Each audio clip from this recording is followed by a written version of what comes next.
Sneak attack. Let's begin, Right. guys. All right. So, a quick recap. You guys, what you call, two of you, that includes Saul and Sheena, went to the Arcane Academy of Arcane Arts, where Sheena studies magic, and decided to use the diamond, the 1,000 gold worth of diamond, to resurrect what you call Sheena's mentor, Trisvana, which the Academy was very happy that you guys have chosen her, and in return you guys got rewarded about the magical carpet that Sheena now has, enough to fly basically, or carry at least one of you to a different place, however you like. Nar decided to cook some what you call have a hunt and cook some orcish bacon. Ernwin still looking for the informant that he was supposed to meet. And of course, Narissa had a quality time with the children, and then hiring a teacher. Two teachers, in fact. The librarian Amanda and what you call a monk, basically. A young monk to teach medicine and history as well as astronomy to the children. One day, Sheena decided to visit the library because she knows that Trisvana would be there doing her own research, and then found out that there is a place known as Nordshire that could potentially lead to answer some of your questions about the cultists and whatever they are scheming to free what appears to be an evil god known as the Chain Oblivion. With that being said, it is currently the third day where the cook of the orcish bacon is being cooked, and you guys are having lunch with this orcish bacon as Nar comes back with this gigantic what you call fried beef, basically. And the day is yours. So, what are you guys going to do as you guys are having this meal?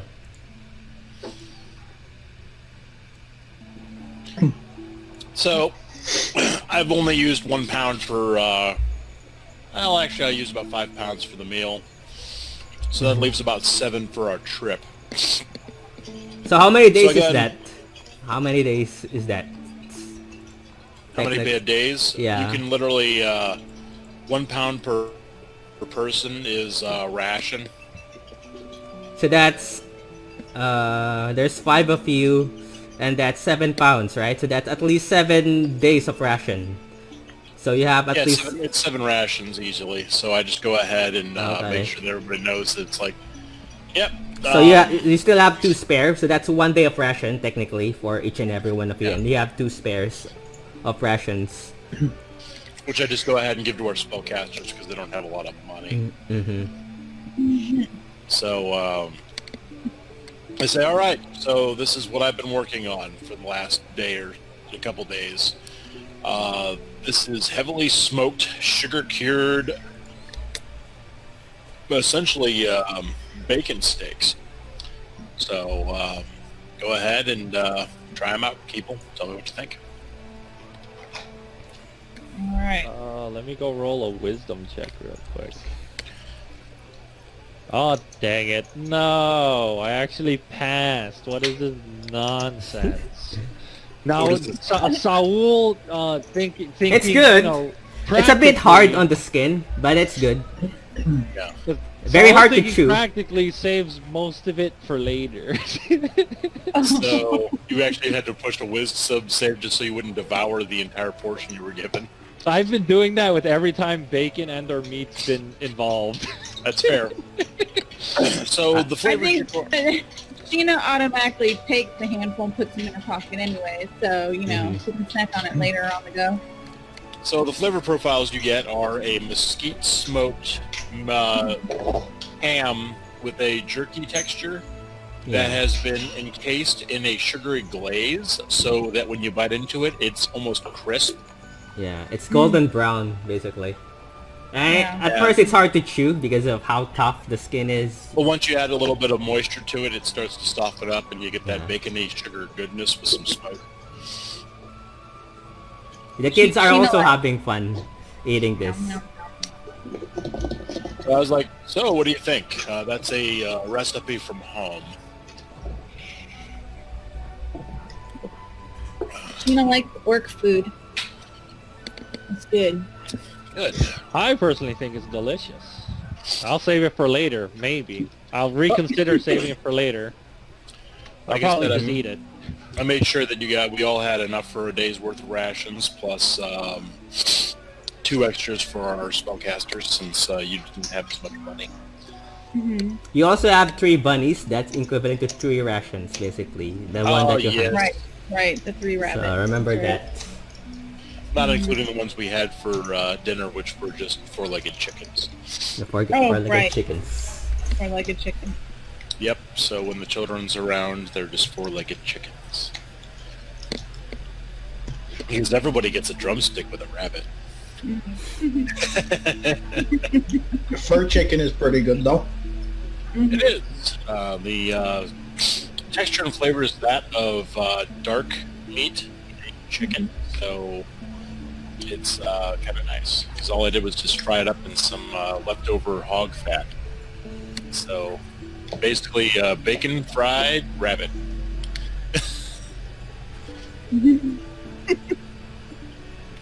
That's one thing the Orcish culture teaches us is that pigs, which are very hardy creatures, have a lot to offer, and their fat can be used for a lot of things, including medicine. But I used it all for cooking. So, yep. Okay. Okay. Yeah, that's what I'm working on, just so that we'd have extra rations for the road, because that's something that I'm decent at, is hunting 6, and running water. 3. So technically, you have 2 days of ration, technically, for each and every one of you. So that's 5 for the Orcish bacon. You have 2 spare, and then 3 of the rabbit rations. So that's technically 2 days of ration for now. Alright, so what are you guys doing as you're finishing up the meal? How did we do in our money collecting in the 2 days? Because remember, you had us earning money so that we could potentially save up enough to get another jewel to resurrect Nar's monk friend. I thought that was something we were doing this day. Mhm. What? The money making thing, wasn't that something we were doing on the 3rd day here?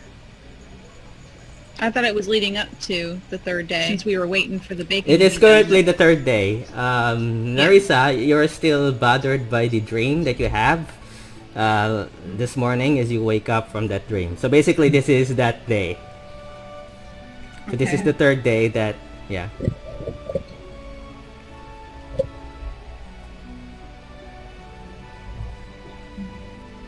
So what you guys up to? What you We guys can doing? either do that, or Chino, what did you learn at the library? Did you manage to get a location that we can head to, or because currently that's the issue we're running into. We're kind of directionless, so Well, the location that I thought that I shared it last time. I guess I didn't. Anyway, the library. She was at the library and she told us that there's a city, Nordshire, that was where a meteor had crash landed and people got sick. So that's someplace that we could head towards to help us get some more answers, because I believe that there was sickness going on and what I can remember Narissa saying that her people got some kind of sickness, if I'm remembering correctly. So I Nurse has not said any of that. Yeah, you did not. Around this time, though, Nursa would be uncharacteristically coming down late for breakfast. Mm-hmm. And, Oh, someone left. Someone left is Chris. I think it's Chris. Chris. Yeah, Chris left. Okay. Yeah. Okay, he's back. So, Okay. There yeah, you go. Narissa will be coming down the stairs because she actually slept in a bed last night versus on the couch. Mm-hmm. And she'll be like, "Oh, Nordshire? Yeah, I read in my father's journal that we have to go somewhere in that direction." Okay. All right. Mhm. Are we gonna resurrect Nar's monk mentor? Did you guys get the diamond? We haven't That's- gotten a diamond for that yet. No, not yet. We need to earn enough gold to get us a diamond to do that. Well, I can put forth 500, about 700 gold pieces. You guys can cover the rest. I could put in my 510. This is for me, so I probably should go ahead and do what I can. Okay. Well, we should save at least some of each other's money. So Yeah. Agreed. how about we do? I do 500. You do 200, and somebody else carries the rest. Saul, like, he's just like, well, I can do another 200. I don't use my money much for anything. I don't really like spending money or having money. Well, and So I I could have just- 260, so I feel like I could earn my own money or keep if I needed to. So, however much you need, I can give. Alright, I'm gonna take out my coin purse and just put it down on the table and be like, "Here's 500." I'll put in 150. Saul puts in 200. And how much did we need to raise to get this diamond? 1,000. 1,000. Sounds like we have it, or am I doing my math wrong? We're off by like 300. 150? Oh, 150. Oh, yeah. 150. We're off by 150. Then I've got the rest of it. Okay. Alright, so Right, now we so just send one of our more Just gotta get diamond charismatic... now. Yeah, we just have to send one of our more charismatic folk to go find the diamond to buy it. Alright. I'll head over to the jewelers. Okay. Alright, and then we have to go back to... Well, the one that we know can cast resurrections over in the academy, yeah? Mm-hmm. At the church.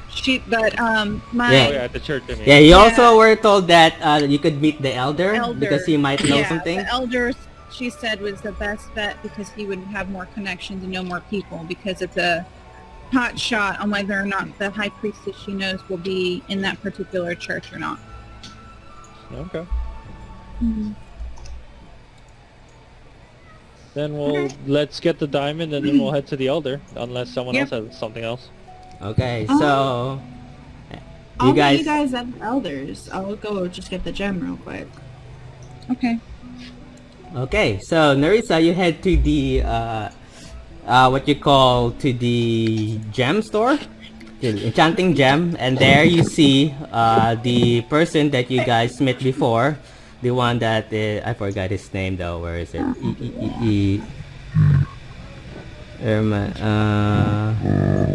What was that? That was terrifying. Wait, Is that a frog?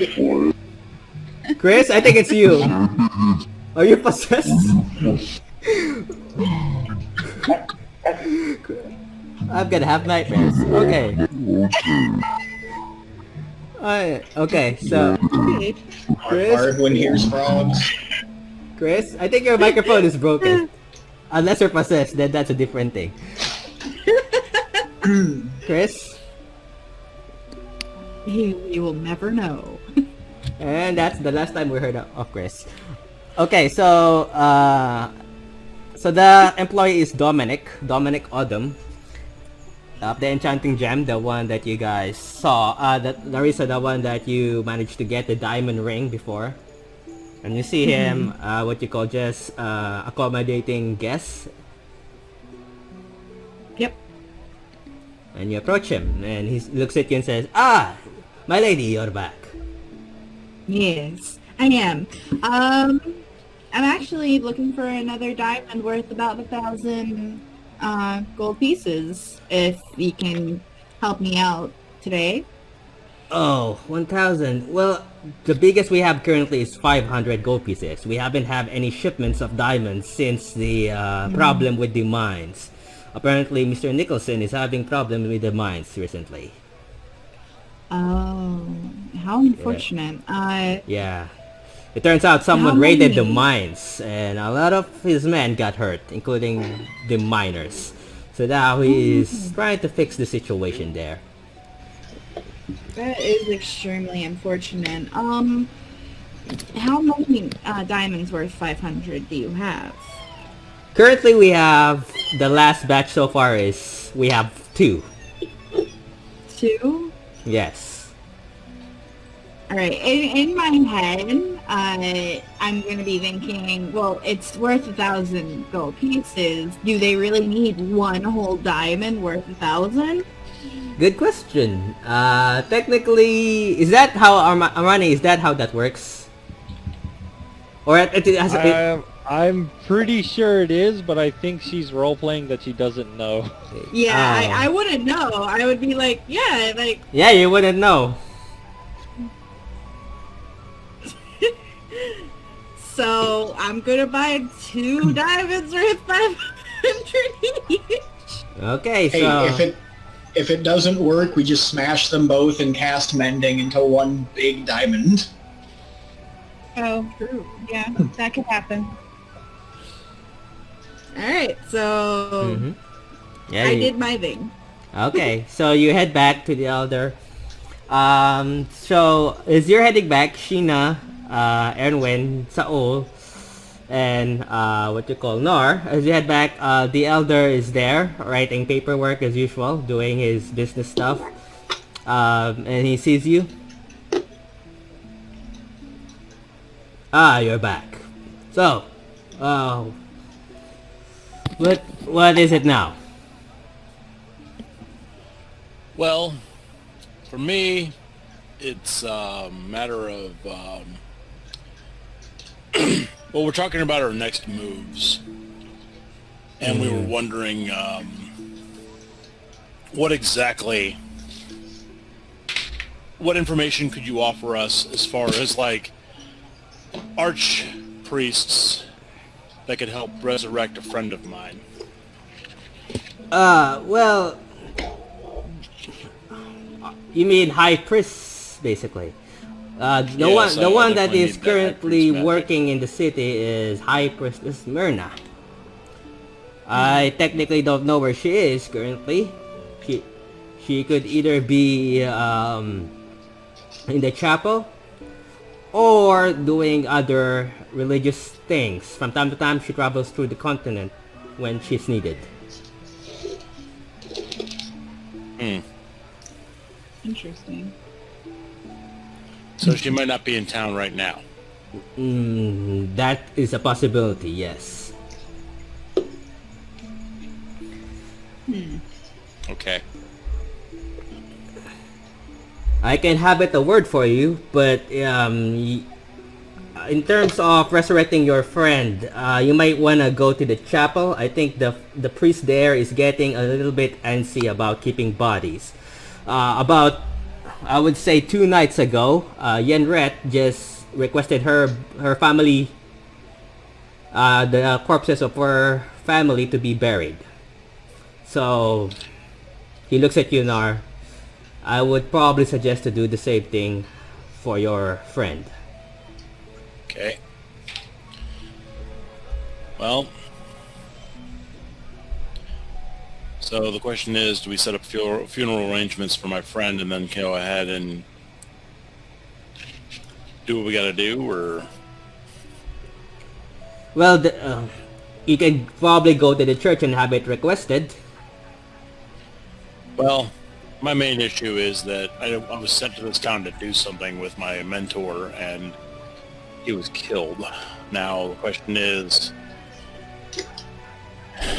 what would be the best course of action here? That is up to you, my friend. I cannot make that decision. That's true.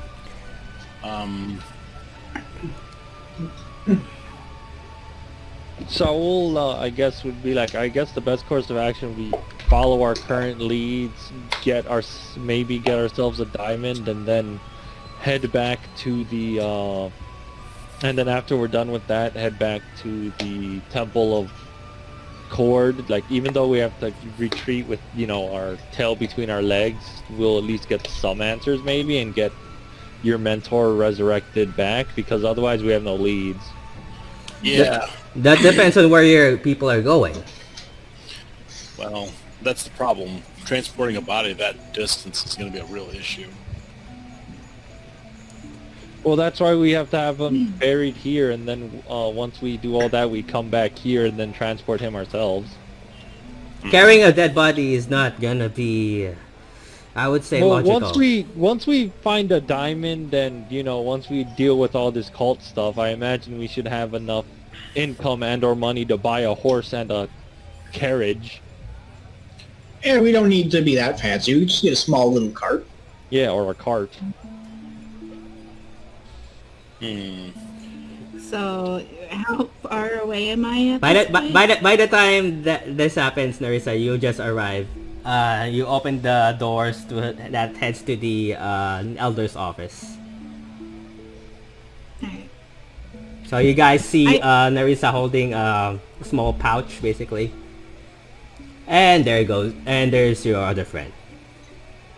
And you see the elder just sitting down, wearing his small, teeny, bitsy glasses, doing paperwork. Hey guys, I got the diamonds. Nice. Fantastic. So, Let's go do some resurrecting. yeah, let's go ahead and do that. And I paid for how much of this? I paid for 510 of it, I think. No. No. I did. Okay. No, I don't think he did, because I put in 500. No, you paid You for took none of care of it, it. Nara. We actually got it for you just as a gift. Oh, Everyone but you put in thank money. you. Well, still remember, folks, that I still have 20 pounds of smoke-cured salt pork for the road. Right. So we have plenty of rations for about weeks. As you say that, the elder looks up and says, "Where are you planning to going? Considering you can tell that you're leaving the city." We're just heading somewhere. I don't know. We're just going. We are currently looking at our options after we finish what we're doing in town. There's been talk about heading back to the continent of Wildmount, which is my native homeland. Maybe to see what we can do about working through the continent to get back to the Temple Cord in Vasselheim. So I see. I could have Kareem find a court for you. a cart wouldn't be bad. What would be Depends looking on where you're going, because if you're going across the continent, that's gonna take days, and it's gonna take twice as long if you're walking there on foot. Right. And that's the least of your problems when you're traveling on foot.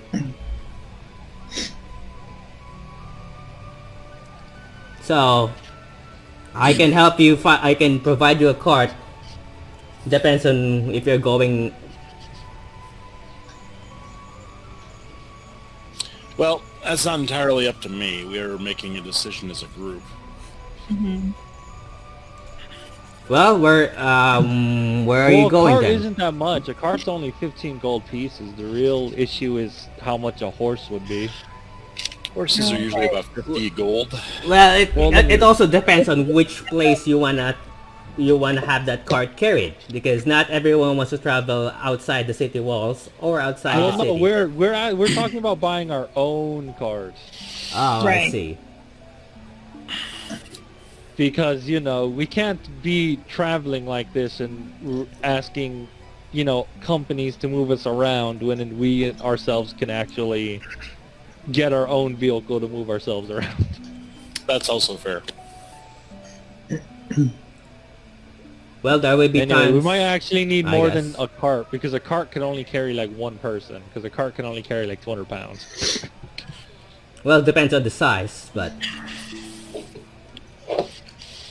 Anyway, so we should probably head out and actually just buy a cart or wagon or something that can actually carry us all. That's fair. How about I take care of that cost since you guys took care of the diamonds that I needed for the resurrection? And then if you what is it? I do have gentle repose, so we could take the body with us. I'll just have to use a spell slot every 10 days to preserve the body of your friend until we actually get that resolved. I mean, one spell slot every 10 days doesn't sound too bad. No. Mhm. Draft horse is 50 gold pieces in the carry. Okay, People so- are gonna be questioning you when they see a body that you're carrying. They won't. We'll just, it's literally just a monk. We'll just be like, oh, we're making a pilgrimage back to Cord. We just had to do a detour. It's not like we're lying. I could just show them my holy symbol and so can Nar. Yeah. Yeah, or if people question the corpse, we tell them keep your nose out of it. Or, you know, You can join it. Thank you. Honesty is the best policy. It's not like we're lying. We're genuinely both acolytes of Cord, and so was Nar's mentor. So we're quite literally just making a pilgrimage back. We made a pilgrimage here. We just happened to fail this time around. That's fair. Well, we do have some places we wanted to travel throughout the continent, isn't that right? Yep. So, where's the first stop outside of town? That's the question. Well, we don't need to discuss that with the elder anymore. We're no longer under his employ, so we're good to just buy I can the still horse help and you the if you car. tell me where you're going. Like I said, I have connections, and traveling is not that cheap, especially via sea. It could cost you a lot of gold. You tell me where you go, I'll see what I can do. I talk to the people I work for or I work with, and then that would cut the costs. Narissa! Saul just shuts up. I get it, you still don't trust me. But like I said, I can't help you if you don't tell me anything. I mean, well, why did you call for me? As you guys are awkwardly looking at each other, the door opens and you see Karim. And behind him is Mom Prisvana. With a new pair of clothes and sees all of you guys. Oh, I didn't. Sorry, Elder. Your friend is here, Mom Prisvana from the academy, and she just walks and sees all five of you, and she nods. And the elder is what you call is their surprise. Oh, so I see that you got resurrected, Mom Prisvana. Yes, Yes, I am. Thanks to these guys. And he looks at all five of you. Oh. There's something we need to talk about, Elder, if you don't mind. It's a bit urgent, I'm afraid. Well then. And then Trisvan, before the Elder can speak, Mom Trisvana also says, I was also told by two of he looks at you, Saul and Sheena, by both of them that you've been telling them a lot of things that you should not be telling. I don't know what you're talking about, Mom Trisvana. Yeah, I don't know what you're talking about. I don't know Yeah. what's going on. I don't know. Trisvana just looks at you guys and then looks back to the Elder and says, you shouldn't be telling things to them like that. It could also potentially get them in trouble. From the looks of it, they already are in trouble. So it would not make a difference. It can. We're being hunted. Oh, she's talking about The Harpers. That's an idea. Yeah. And then the Elder just thinks for a moment and says, he just thinks for a moment and then Trisvana says, I found information about a Sokul, what you call a Sokul ritual. I don't know much about the ritual other than this cult who calls themselves the Angel of Irons are planning something to free their god from its shackles. Now, Great. the Empire and the Church doesn't know about this. which means they're doing this under their noses, and probably we're the only one who knows about this, which is why we're being hunted. Now I found information about the city called Nordshire. It turns out that there are books, there's a library there that could potentially lead to information about the ritual, and maybe, just maybe, how to stop it. Unfortunately, I have other things to attend to, as I just received a word that one of our friends has been found dead in Vasselheim. So chances are, they're really, when they said they were gonna hunt us, they weren't joking.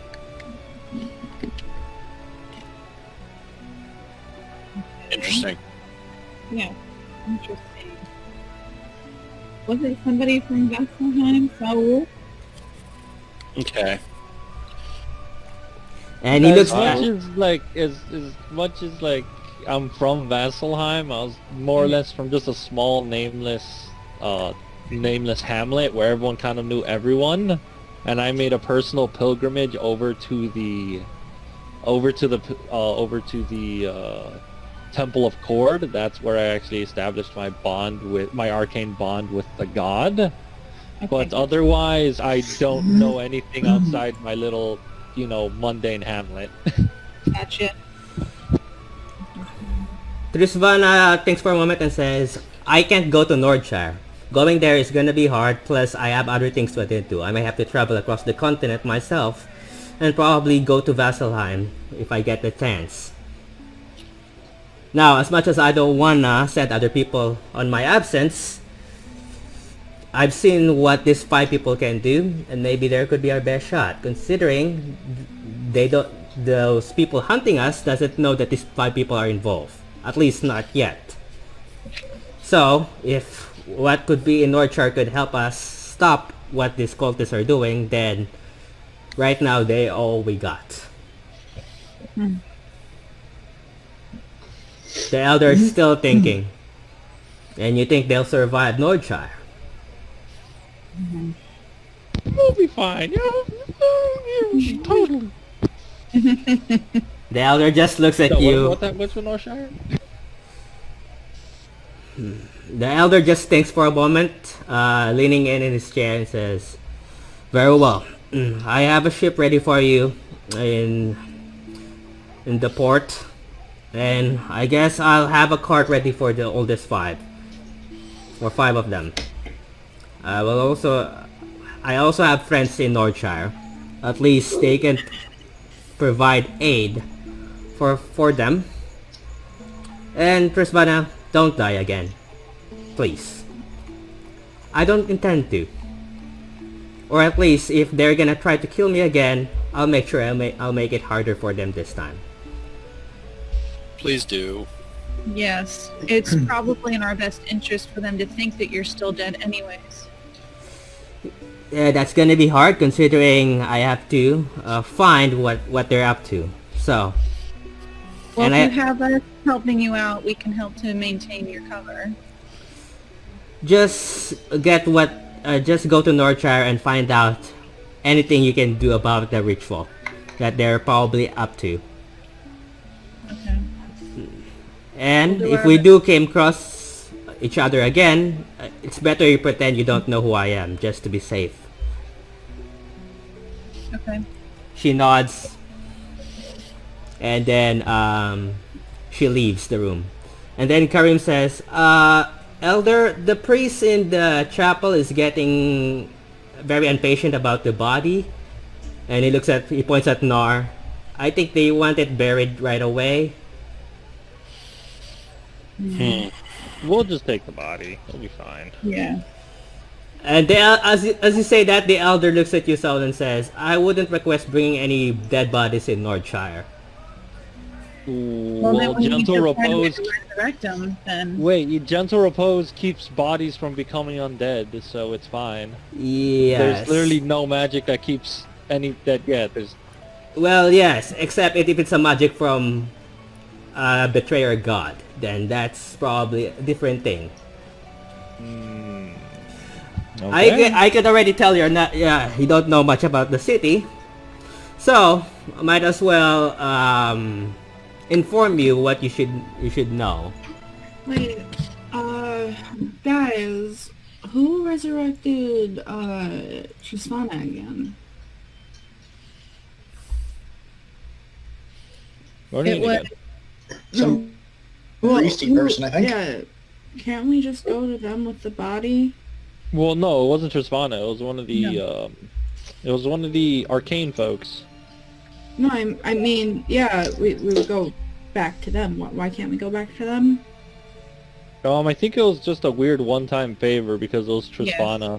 They were kind of being biased due to the fact it was another archmage.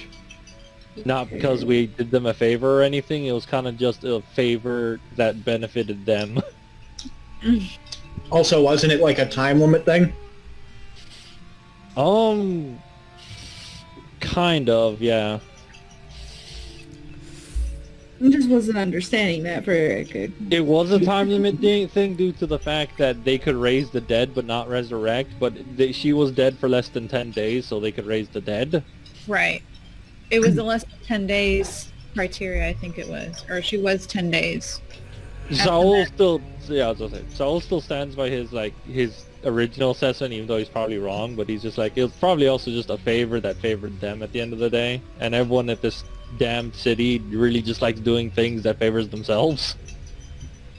The elder speaks and says, "How about this? I have Kareem find a cart for you guys. Have you guys transported to the chapel to have Nar's friend buried, and then have you guys transported to Nordshire. I would recommend before you head to Nordshire that you plan what you need to do. You buy all the magical things you need to go to survive the city, because the city is technically not in the welcoming state, basically. Or it hasn't been for like more than 500 years. Now, about Nordshire, I have a friend there who's a priest. He's not an or a high priestess. He cannot resurrect the body, but he can give you, at least aid you in whatever you need to do once you get there.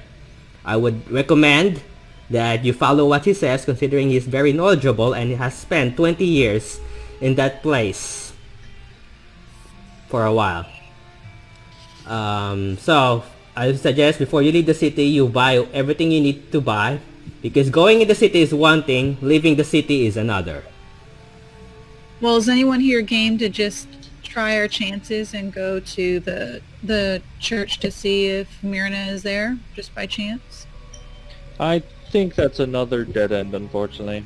Because even if they are there, we have to do a lot of political runarounding, because neither I nor Nar have any sway in a church that isn't a follower of Cord, that isn't devoted to Cord. The elder looks at Nar and says, "How did your friend die exactly?" He was killed by an assassin. So if you bring him back, that's also gonna put a target on you and your friends, would you think?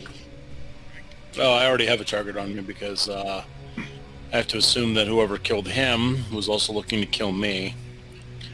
Well, if they want you dead, they would have done it by now. So I'm guessing I'm they're only pretty after your resilient. friend. Considering he knows what you were supposed to do in the city. That's true. That And I genuinely makes me want to resurrect him more. either that, or we could even do like speak with dead to find out. You already have a target on your backs, considering we're dealing with the cultists, so let's do this one at a time. Okay, no, Having wait, two wait. groups of people targeting both of you is not gonna be safe. Saul can cast Speak with Dead. So before we do the funeral rites, Saul is just like, well, yeah, we'll just speak with the corpse then. Yeah, that would be a lot smarter. Yes. Okay. I have the incense. I've had Also, them since I left I the would temple. recommend, if you have ways to resurrect people, I would recommend keeping that to yourself, especially if you're going to Nordshire, where the dead don't stay too long. Elder, I guess I'll ask for one last favor. Yes? You said we're dealing with undead, correct? Worse. Well, we're dealing with evil then, correct? You can say that, yes. I don't know much Um, about the city considering I'm not allowed to go there myself.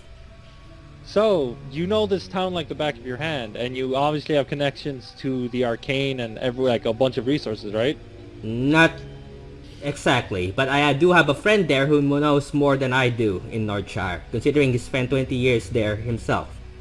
Okay, but I'm just talking about this city, at least this city, correct? That depends on what you're asking. Where can I buy a copy of Protection Against Good and Evil? I'm not a mage, so I do not know. Oh, come on, you know Mage Friends, dang it. I know Trisvana. Oh, I have that in my spell book. Wait, you do? Yes. You have? Oh, okay. Can I copy it, please? Yes, you can. Okay. I'll go copy it. God, Saul just looks defeated, awkwardly, like shimmy towards Sheena, and Okay. he's like, "Can I get the book?" So Saul and Sheena are copying notes about spells. The elder speaks and says, I have a priest there. Let him know you're coming. Be sure to follow what he says, considering the city there is not as welcoming as other cities. Before you leave, buy everything you need. If you have any sorts of protection, like armor or weapon, you're gonna need all of it. Now, as much as I wanna give you gold, I currently don't have any at the moment. Now, I will have Karim find a cart. He will lead you to the church, and then the driver will drop you off to the Nordshire. And outside of Nordshire, there, hopefully my friend would meet you and inform you whatever you need to know about the city. Now, first things first, he looks at Nar. No more punching, noble or not. I mean it. To be fair, every town has I its own mean it. politics. Just And because I'm not your employer anymore doesn't mean I allow you to punch people whenever you feel like punching people. Considering I'm no longer employer, if something happens to you, then you'll be on your own. I understand your concerns. So don't do it again, please. He looks at Saul. I would say don't bring the body in case you plan on bringing the body, because that body is not gonna stay dead for long. Plus, I'm pretty sure the people there are not gonna allow you to bring a body there. Normally, they burn bodies there if they die. So, I would recommend having that body buried just for safe purposes. But I can still speak with it before we leave. Yes. Yeah, we can find out some information. Okay. You have to speak with dead. Also, there is a reason why I hire some of you who are not good in talking and good in fighting, because there will be people you're gonna be dealing with that doesn't want to talk and just want to kill you. So, that's that. Okay. We are armed to the teeth, and this guy can make people explode. I think we're okay if people try to attack us. And those people killed Sheena's mentor, which is an archmage, which is more powerful than all of you 5 combined. So I would not suggest trying anything stupid that could lead you to a potential death. She was killed by a sneak attack. And It's an the effective person who tried strategy. to kill Sheena also killed Saul. I did die. It Yes. was very uncomfortable. I just want to remind you people, just because one of you got resurrected and survived it doesn't mean you have another chance of surviving. I would not risk doing that. Oh, Yes. please, we just gather the 7 shiny gems and we make and we're okay. I'm going to throw you. away. The elder face palms and rubs his forehead. Remember, fighting is not always the answer. If you can avoid fighting, then avoid fighting. Right. I'm assuming this doesn't apply to things that are naturally evil, such as undead, demons, fiends. The cultist that killed Trisvana is still out there. And if they do potentially end up killing you, I would suggest avoiding them rather than fighting them. No, it was Everon and we killed him. So Yes. he was the Well, one who killed her. There's still more cultists, obviously. But there is still more cultists. So I would suggest just because you survived Everon before doesn't mean you can survive another fight, considering one of you Nope, not almost saying died. that. Gotcha. He looks at he looks at Yushina. Trisvana is very proud of you. I could already tell. And the last thing she wants is for you to die. Cool. Got a ring of regeneration on you somewhere? Maybe we could use it at some point? No, I do not. I'll let them know Not if in your I back have one, pocket. but I still recommend not fighting or getting yourself killed. He looks at Ernwin, and I know that these people mean nothing to you, considering you want to put yourself in trouble. But you will understand, Ernwin, that there are people there that are more than having them around. That there are people who will fight for you or try to protect you, even if it doesn't include exchange for gold. Hey, I've been with this party and the gold hasn't even been on my mind. It's just been a bonus. So it means bringing them in trouble is not a good idea as well. Just because you like fighting doesn't mean everyone here likes to fight. Hey, I'm not a troublemaker. You work for a merchant who likes mining explosive mines. So, I did. And you're then he also a paid me off mercenary. and I was done with it. and you're also a mercenary who can be in charge of getting in trouble. Your point? My friends are more important than money. So keep them in trouble. Or should I say keep them out of trouble. I'm keeping them out of trouble. If you see a fight, if you can avoid it, avoid it. Okay. Just because you were lucky before doesn't mean it can happen again. I would not risk it if I were you. Then he looks at Narissa. I can already tell that out of these 5 people, you're probably the peaceful one, as I would call it. I mean, we already talked about that. So, Okay, Sheena puts her hand on her hip and gives him a dirty look. okay. Really? Peaceful, huh? Well, Did you see her turn into a big giant skunk? I haven't killed anybody. No, you haven't, but I'm just saying peaceful, Technically, I like, haven't killed anybody. no, I know. I'm just like, I'm just really? saying, if there's anyone here who could probably talk you out of trouble, it would probably be Narissa. Oh, absolutely. So I'll be in agree. charging you of that, Narissa. And he looks at you. We're in charge by 14. Now, he looks at Narissa and says, I could already see that you care much about the children of the orphanage. Considering normally politicians and noble doesn't care too much about poor people. That's very nice of you, Narissa. Considering these people doesn't owe you, but turns out you're still doing a lot of things for them. I may have plans for you in the future. When the time comes. World domination? What?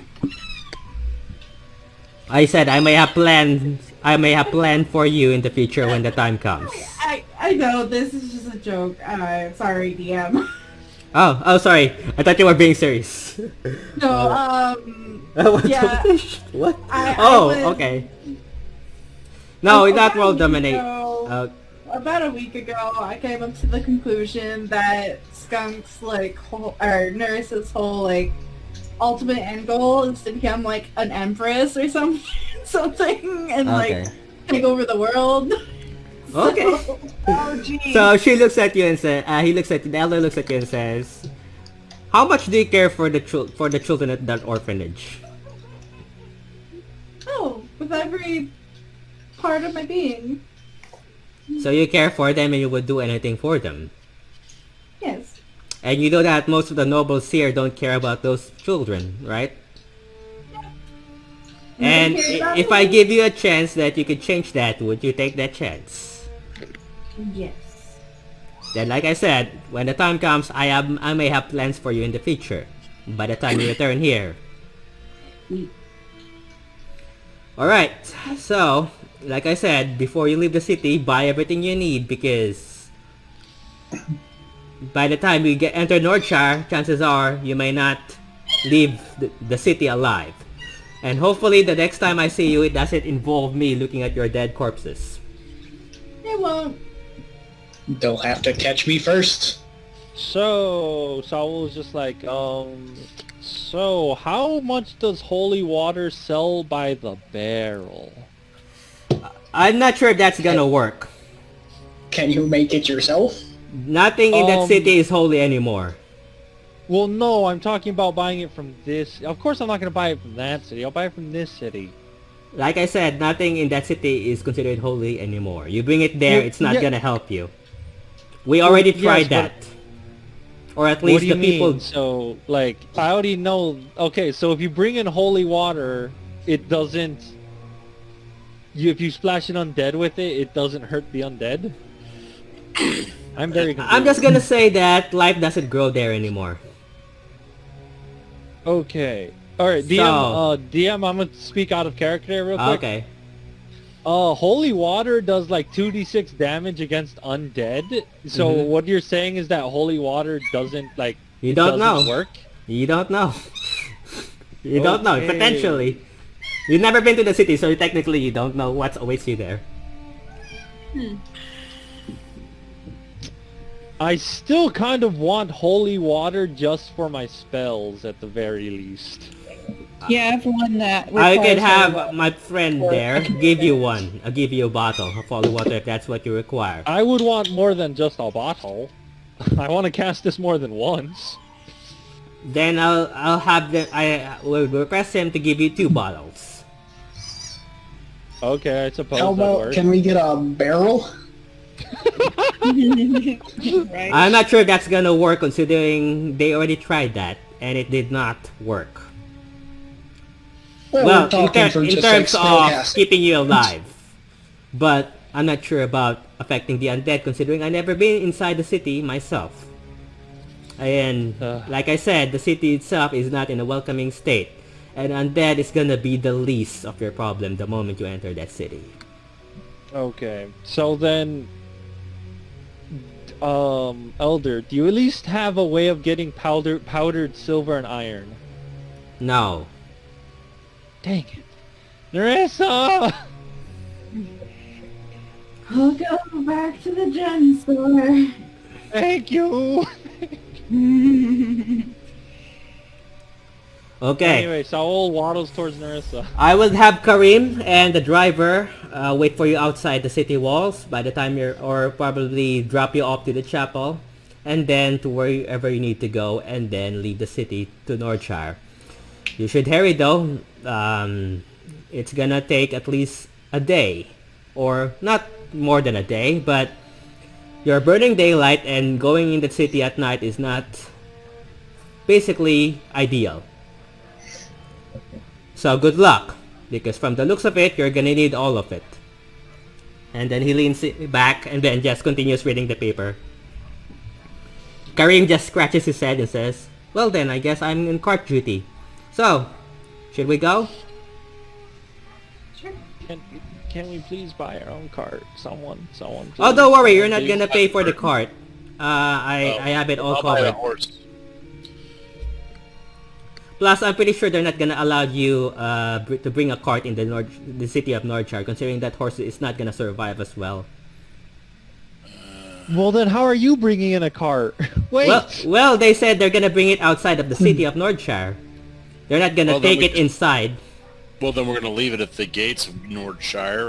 Plus, the driver is not gonna make you bring his horse to the city of Nordshire. He thinks it would be insane. Yeah, we're not gonna tell anyone that we're buying it from where we're going. And the people is not gonna allow you to bring a cart as well in Nordshire. They don't allow people to go there anyway, so I don't know why you guys wanna go to that forsaken place. But hey, I'm not an adventurer, I'm just a servant boy who serves the elder, so what do I know? So, where are we going? I guess I have the driver waiting outside. It's just a matter of where you guys wanna go next. we're buying a cart and a horse. I already I'm told so you. confused. I already told you. I already have that taken care of. I have a cart and a horse as well as a driver, so you don't have to buy anything. Okay, but is the cart and the horse ours for the keeping is the question, because we're going to Right. need that for later. That's a special tool we're going to use for later. Yes. Well, I guess I can do that. He looks at the elder. Just do what they tell you to do. They're not gonna be successful, I could already tell. I mean, that is why Karim you're Karim trying just to shrugs. buy the things. Yeah, that's why we're trying to buy Right. our stuff, so then we don't have to ask the elders. Right. Karim just shrugs and says, "Well, I guess if you want your own cart and horse, I can do that. Sure." Well, I've got also the magic carpet that can help too, so... Oh, you have a magic carpet? Sweet. Yeah. Okay. All right. Well then, so Okay. where do we go? Okay. Chapel? You see, look, Karim. The priest is getting angsty. I think your friend's what you call the corpse of your friend here, or I don't know who that guy is, but he needs to be buried right now, considering the priest doesn't like, the smell of dead corpse inside the chapel anymore. It's starting to decay very fast. So, I mean, it's been there for like 3 weeks, so he's not very happy. So, chapel then? Yeah. Yeah, we can go to the chapel. Yeah. Okay. So, you guys ride a cart that Karim had to request at your behalf, and you guys head to the chapel where waiting inside the chapel. You see a bunch of patrons. You see this old sandstone with a mixture of wood chapel. You see a bunch of patrons praying to several statues. You see that each room has a certain god that it worships, so each room has a dedicated god. And you see patrons praying. You see a priestess, basically a young priestess there, who is trying to do some essence in front of one of the statues in the chapel, and sees Karim and all 5 of you approaching. And you see this young priestess with some sort of hood, wearing white cloak and white hood, basically, light brown hair, human as what you can tell, and has a necklace some sort of necklace in top of her head that has a gem in her forehead, basically. And then she sees you guys and says, "Oh, please tell me you're here to pick up the body. The priest here is not very happy about keeping it any longer. I think the bodies that were delivered here before was already taken away and buried. We're still waiting for the other people who might know the person to have him buried." Karim just looks at all 5 of you. Well, yeah, that would be our big friend here, but I just have a quick question. Do you happen to know the ceremony spell? She shakes her head. Are you not a priest or a cleric? I'm a priest, but you mean talk to the dead? No, I mean ceremony. No, that's only something that high priests can do. Which Wait, technique? I can talk to the dead. Wait, sorry? DM ceremony is a level 1 spell. Oh, what ceremony are you speaking? Talk to the dead, or? No, this one's actually just called ceremony. Oh, that got me confused. Yeah, sorry about that. Because I I'm thought you just meant asking, I thought you meant doing a spell that speak with involves dead. No, on ceremony. Saul can cast speak with dead, but he wants to learn ceremony so then we can actually bury this person properly.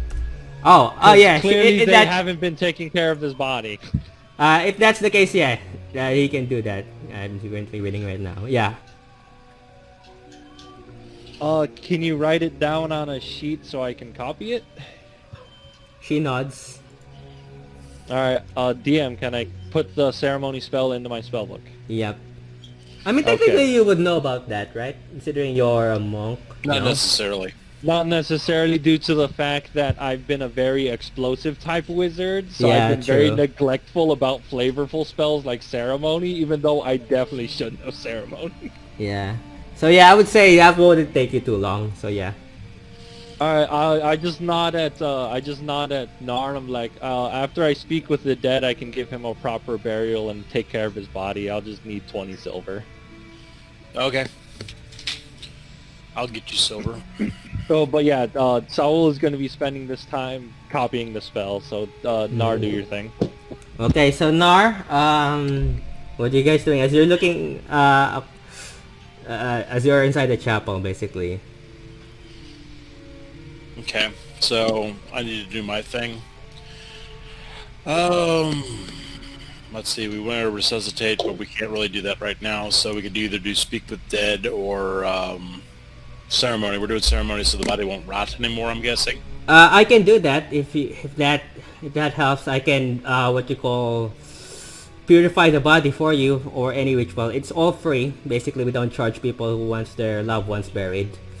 Oh, speaking of which, you see him go in a room and then leaves, and then gets back after a few moments, and you see him holding three things on her arms. Basically, this priestess. You see him have a gauntlets, a pair of this bronze gauntlets, a bag or a small pouch, as well as a small necklace. Are these his possessions? She nods. I think you should keep it. We've been keeping... And she just gives it to you. So, you have a pair of gauntlets. You don't know what they do. You see a pouch that and as you touch the pouch, you hear clanging of coins. And as you look at the necklace, you stare at it and the necklace looks very recognizable. You've seen it before. Is it the symbol of Cord? No, it's not. Trisvana. It is the same necklace that Trisvana is wearing, and what the necklace that the elder showed you. Interesting. And how much money was in the pouch? The pouch has 100 gold pieces. Okay. So I'll go ahead and add that to my own. Mm-hmm. And I use a portion of that to go ahead and give 20 silver to Saul. Saul says I have the funeral rite prepared already. I could just cast Speak the Dead and then do the funeral rite afterwards. Perfect. Okay, so Speak with my old... okay, so you guys go to this chamber made of stone, basically made of from ceiling to floor. It's just pure stone, and in the middle of this chamber, there's a pedestal, or this giant block made of stone. Laying there is the corpse of your friend, Cain Winfis. Alright, well, Saul takes out a stick of incense. He then casts the bolt on the wick, igniting it, and then using a 3rd level spell slot, casts Speak with Dead on the corpse. Okay, so you see, you guys see this Saul rotate around, go around the body a few times with this essence, and then suddenly, the body starts to breathe in air. The chest suddenly moves, the mouth opens, and the eyes just suddenly shuts open, and then the head rotates to Saul's to your guys' direction, facing you guys. I go look at Nar and I'm like, all right, Nar, what are your questions? And I'll ask them verbatim because I'm not exactly the best at this. All right. Question number 1. What was the nature of the mission we were on? Sir Monk, what was the nature of the mission you and your companion Nar were on? As you say that, Kane says, to meet a monk outside the city walls for information. Well, there goes one question. We already knew that. We have 4 more, Nar. We have... What was the name of the monk we were supposed to meet? Sir Monk, what was the name of the monk you were supposed to meet with Nar? The monk didn't mention his name, only that he served for a member of a secret organization. We're down to 3, Nar.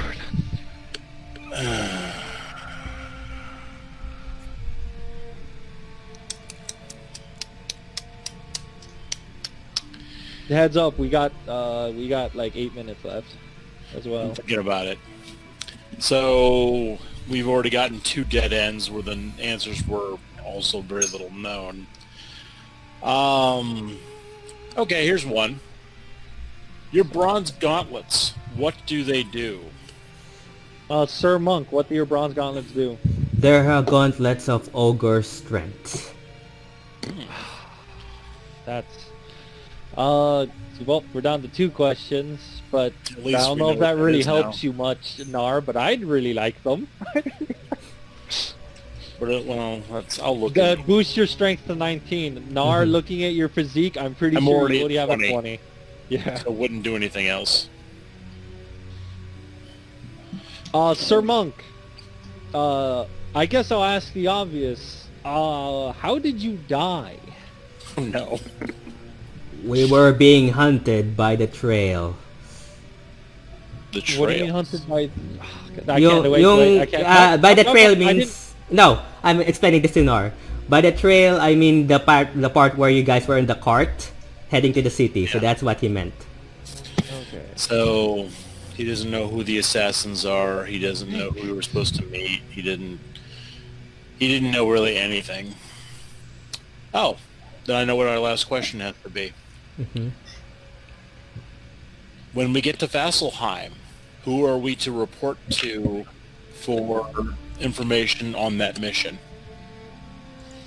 Wait a moment. I'm gonna look at my notes because Ah, that's actually a good question.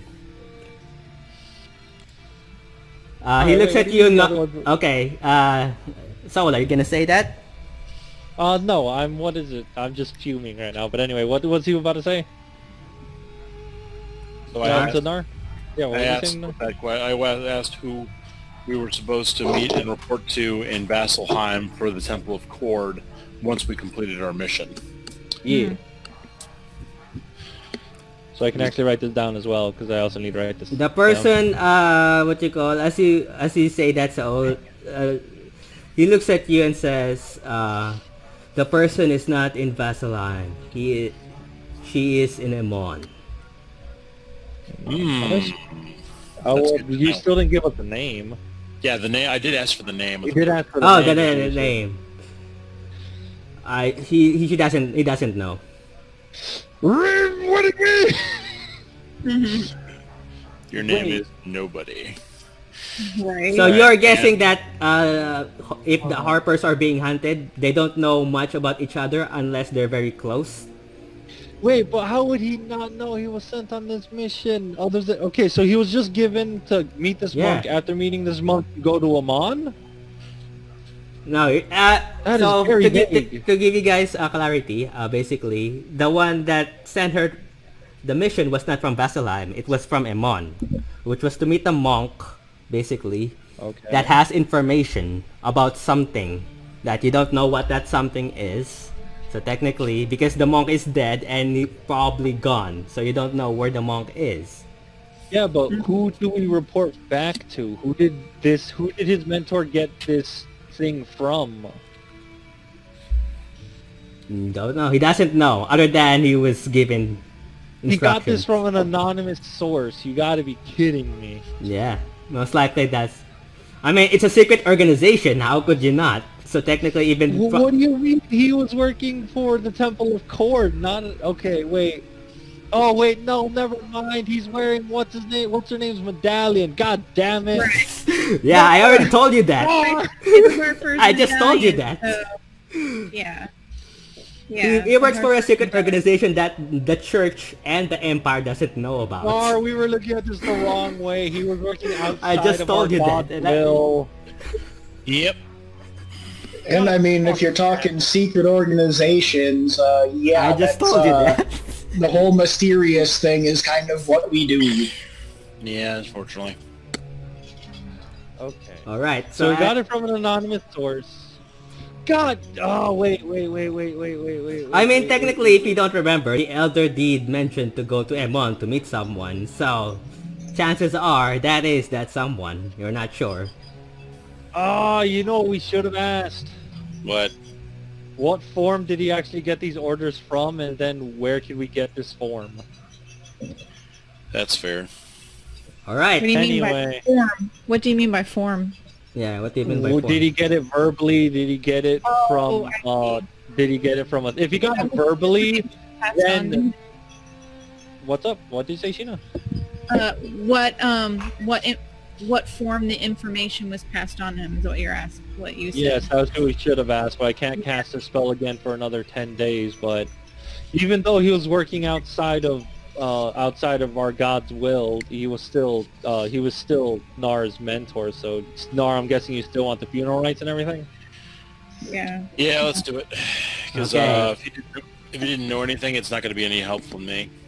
Okay. Alright, Bring it back. DM, do Mhm. you have anything I'm supposed to be doing specifically, or do I just say I cast the funeral Yeah, rite I and would we're say the priestess there beside you help you prepare for the funeral, so you won't have any struggling doing so. So I would say a bunch of servants as well as the priestess there help you prepare for the burial of Nar's friend. And you guys head to which is the graveyard is actually just near the chapel. Basically, it's just behind the chapel, where they're gonna bury it so that it gets purified and what so not. Well, I'm guessing we're on hallowed ground then, yeah? Well, the part behind the chapel is dirt, so basically, Yeah, hallowed Yeah. ground basically means like, holy ground. Oh, Like yeah, stuff where yes. you can't be risen as undead. yeah, technically yes. Also, I put the description of the funeral rite in the chat if you read it, DM. Yeah, I just saw it. Nothing short of a wish spell can turn him into an undead. Yeah, I would So, say yeah. whatever's turning things into undead over in Vasselheim is a little ridiculous.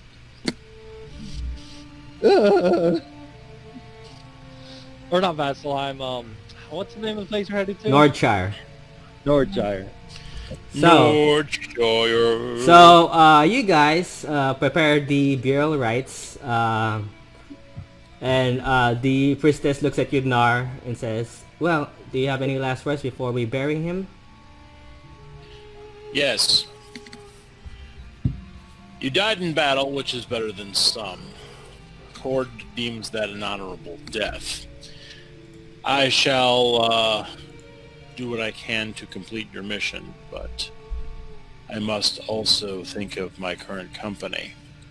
May Cord smile upon your passing, and may your future in the next life be bright. Okay, as soon as Nar does that, the body is then carried, lifted, and lowered in the pit. And then a bunch of servant boys or monks decide to grab shovels and then bury the body in the cemetery behind the chapel. Alright. What you call a tombstone is then also made, which you, of course, you request the name. The name is asked to you, Nar, which is you give him the name. Give them the name, which is Cain Windfist, and it is carved to the stone and then put on top of where the body is buried. Okay. Well, we can dig him up later. I don't necessarily advise digging up on hollowed ground, but That's don't know, true. we can. But We'll- I'm pretty we'll do sure what we this. can do. Yeah, we'll do what we can do when it happens. If he doesn't come back, he died doing what he loved, which was standing around and talking. Anyway. All right. So where do you guys go? Karim is just standing there, talking to the driver. So, let's go ahead and head to Nordshire and possibly kill us some spooks. Do you have any emotional attachment to those gauntlets, or Saul's like, may I, have them? Or borrow them? And then return them when our mission is done? So, I will give you these gauntlets in the promise that next time we find a decent magical item that I can use, that I get dibs. Sound good? That is perfectly reasonable. All right. So he goes in and hands over those gauntlets. You'll probably need 24 hours to attune to them. 8 hours, actually. Yeah, 8 hours. Hey, that's better than 24 hours. Alright, Saul's just attuning to the gauntlets, DM. Everyone else is doing everything else. I'm gonna go shut up now. Which Okay. means you can actually arm wrestle with Nar now. Okay, so you guys head to the cart. Basically, it's gonna take you at least 6 hours, more or less, to travel to Nordshire, or at least less than a day. You guys go back to the cart. Karim, the driver looks at you guys and says, "All right, where to now?" This young man, and then Karim says, "Oh, we're gonna take them to Nordshire." The driver looks surprised and confused and says, "Nordshire? Why in bloody hell would you want to go to that forsaken place? Nobody goes there. You guys have some sort of death wish?" Yes. We're gonna go kill some zombies. I have a sword that has a thirst, a powerful thirst for undead flesh. The driver just looks at you, still scratching his head, confused. And he looks at Karim and says, "Don't look at me. They're adventurers." And he just shrugs. And besides, it's not murder if they're already dead. The driver just looks at it and says, "Well, buddy, because technically, the moment you go there, you'll be the next one who might end up dying. Nobody goes there. But okay, I'm not gonna ask questions." Sweet. No, we'll And then be he looks fine. at he looks at Karim and says, "I'm not taking them inside the city, am I?" Karim just shakes his head. "Nope, you're not. But they You are not taking it to the city. but I'm not sure about the cart and horse." "Well, good luck with that," the driver just says, and then you guys proceeded to go to Nordshire. While that is happening, do you guys want to do any role playing? As you guys are technically gonna be 6 hours from basically going 6 hours more or less to the Nordshire city. All right. So as we're heading there, I go ahead and You guys do roleplay, I'll be right back. You guys roleplay. Alright. Well, currently, Saul's just, with his new gauntlets, he decides to, because I think this is canon now. Wizards can switch their cantrips now, I think. Give me a second. probably. If you're a combat caster, I think that's pretty easy. Let me... Just wizards? Yeah, I was gonna ask, yeah. I was wondering if we could add cantrips, because... give me a second, I'm looking through my book. All I gotta say is, don't trip on your cantrips, girl. You'll be alright. I know. Well, Sorry. this isn't very roleplay. Right? All right, Well, that's because what Saul's happened? just practicing how to put lightning onto his staff, now that he's big chonker boy. So the driver just looking at you guys and says, may I ask why you guys, all 5 of you, have some sort of death wish and want to go to a godforsaken city?" Death wish, Smith wish. I've had a dream where I dealt with the undead before. They're not that threatening. It's actually kind of fun to rip their heads off and throw them. He looks... Saul's just like, personally, I'm actually I'm kind of a half divine caster, so undead aren't that much of an issue for me, but I don't necessarily know about my other compatriots. No. Like I said, I had a dream where I dealt with the undead. And Narissa, you were there too. What? You dream about me? You're weird. Oh my And god, just one time dealing with a fuck ton of zombies. so scandalous. Someone threw a goblin at me. Oh, okay. I just got the reference.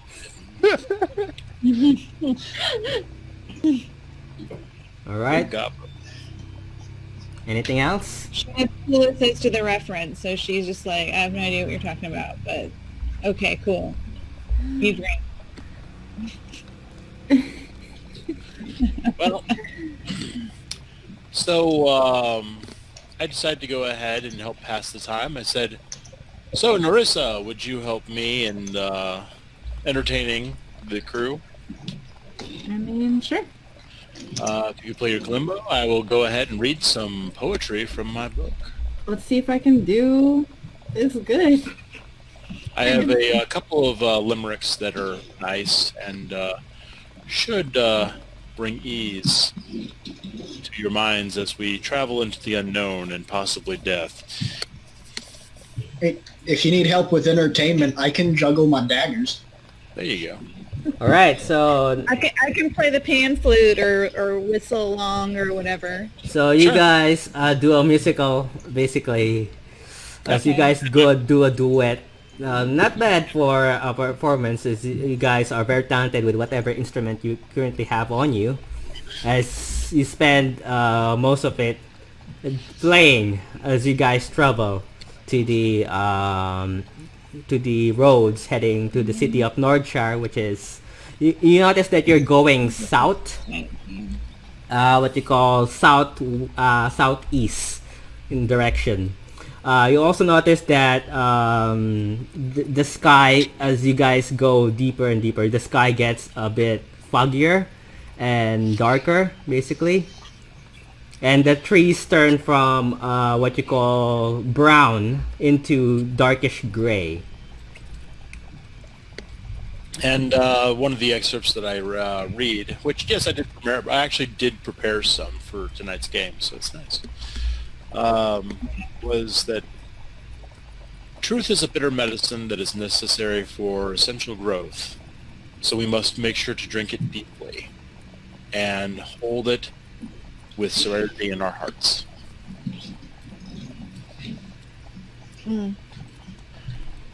Another one is, this one's a bit more light.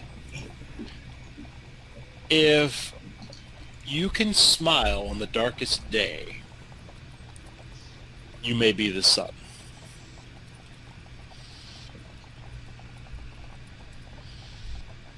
All right. So by this time, you guys are arriving the what you call. It's currently evening, and you guys arrive. You guys see a city in the distance, but it's glowing as if there's an aura, a greenish aura around the city. And the city itself is surrounded in walls. What type of green? A lime green? I would say very spooky, not so happy looking green. Okay, so a lime. So yeah, it's just as if there's something glowing within the city. Well, You're not sure what, but it's weird. And the city itself is surrounded by walls.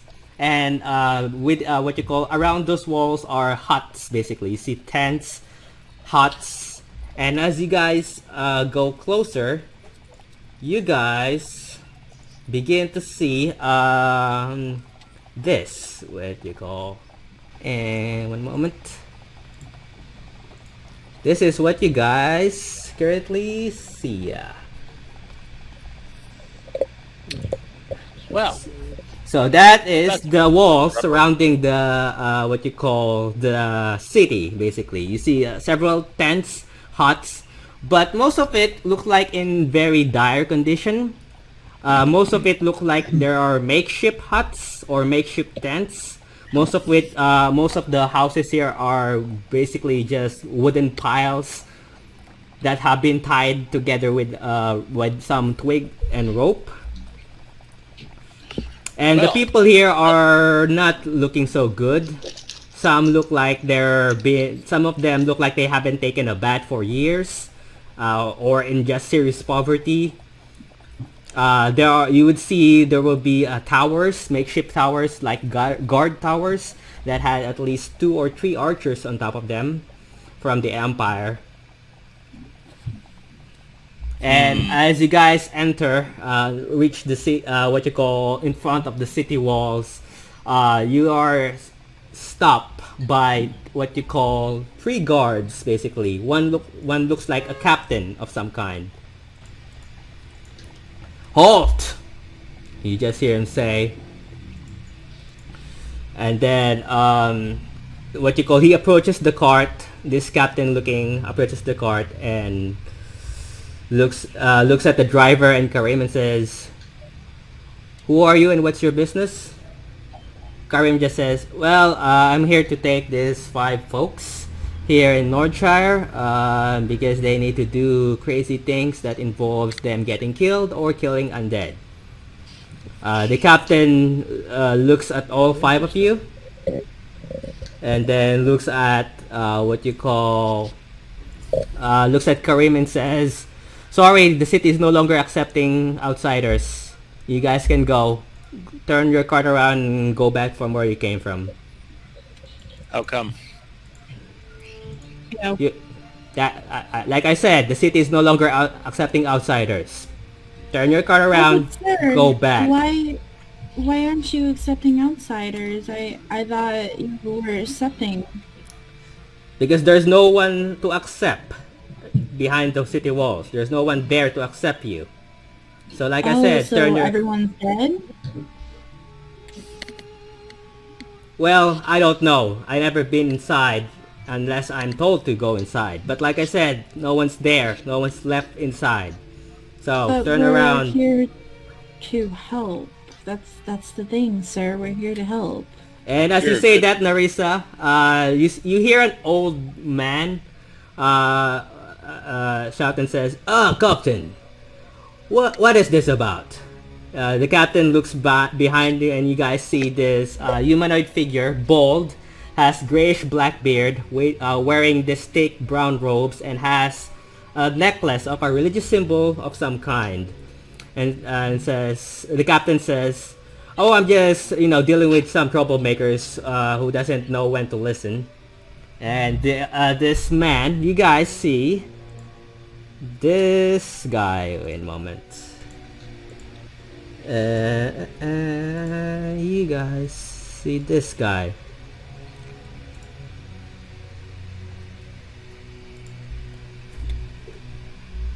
So that's the guy you see as he approached, basically, and says, Captain, I'm guessing I'll take it from here. Looks like I was actually expecting people." And he looks at all 5 of you.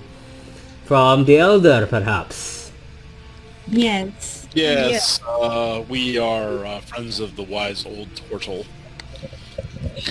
The priest nods, this old man nods and looks at the captain. "See, I'll take it from here, Captain. You can continue doing what you were supposed to do." The captain sighs and says, and just walks and says, "Let them in." You see the guards move aside and you guys enter this muddy road, basically. This place is muddy and the trees here have no leaves. It's just grayish. The wood here is grayish black, basically. And from time to time you will see crows flying by. And you guys hop down. Karim looks at the priest and says, and looks at you guys and says, "Well, we'll be going now. I don't want to stay here as much as I think the elder also needs me back, so Good luck. Well, don't die on your way back. Oh, trust me, I'm more worried about you guys considering you're here, and I'm gonna go back to the safe place where there's no undead to kill me. So, yeah, he just gives you a thumbs up, says, "Alright, let's go." The driver nods, and the cart leaves. And you guys are left with this priest and says, "So, who do I get the opportunity or the chance of meeting? Who do I get the pleasure of meeting?" Nar Strong Slasher, Berserker Extraordinaire. Saul just takes a step forward and nods. He's just like, well, I am just a humble servant of Cord. I am Saul Godseeker. Don't mind the last name. It was kind of an impromptu decision. Oh, a servant of Cord. We rarely receive what you call gets visit by a priest or at least a monk of your kind here. Actually, we rarely get visitors. I'm more of an arcane, well, not acolyte yet, but I'm more of an arcane initiate. I'll become an acolyte soon enough. And I just so happen to be a member of the same church that more specializes in dismemberment than disassociation. I see. Both Temple of Cord. Well, that's very good to hear. I'm actually from the Temple of Serenray. Oh, Serenray, yeah, some very good things. Actually, I'm the only priest in this city. Oh, Serenray sure is getting a lot more popularity since Vox Machina became a thing. Oh, you've heard of the heroes. The Redeemer, isn't she? Yes, of course. Who hasn't heard this legendary stories of Vox Machina? We heard one of our clerics actually defeated one of the what you call a lich that trying to be a god. It did help our reputation, yes. And what about the other three? And looks of the rest of you. Arnwin raises a hand and says, "You can call me Arnwin." An archer perhaps, and he points at the crossbow. Yeah, I specialize in all sorts of pointy weapon or pointy objects. Yep. I see. And how about the other two? And he looks at the other two of you guys. I'll just say I'm Sheena. Just a student over at the academy. Oh, don't sell yourself short. You have performed yourself quite well. I like bacon. There you go. Well, it's good for you that what you call that you still get the chance to enjoy good food. From the people here don't get to enjoy much as food as most people from other cities, as you see. Well, let's change that. I've got some smoked pork. I've got cured smoked pork in my bag that needs a mouth to fill. Got some in my pocket. Well, if you can feed 2,800 people, that would be very happy. It would be very helpful. Oh, that'll be a trick. I guess I'll need more bread and fish. Right. And that's a lot of potatoes, guys. A lot of potatoes. And he looks at you, Narissa, and you, my lady. Be pleased. My name is Narissa Blackwood. It is a pleasure to meet someone of Serenray. Oh, from Ankarel. I see the culture. Well, Yes. she nods. Nice to meet you, Lady Narissa. So, I guess we should discuss your purpose here at my tent, or why you're in the city. Come, follow me. And he leads you to a gigantic bluish tent, basically, that has curtains separating the rooms. He leads you to an office, a makeshift office. There's what appears to be a chair and a small table, basically, with a bunch of papers. And you see on the side is a cabinet filled with potions and what's so not. And he looks at you and says, "I'm sorry, we don't have chairs. If you want to sit on the rug, you can." And he points at the gigantic rug as he sits in the chair. So, my name is Father Hezekiel. I'm gonna put that in the chat. My name is Father Hezekiel. I'm a priest of Serenway, and I'm the only priest, or at least the member of the church here in this city. Currently, there are 2,800 civilians on my control, and about 500 city guards from the Empire. So, I've heard that the Elder was expecting, the Elder sent you guys to do something. So, what is it that you guys want to do, technically?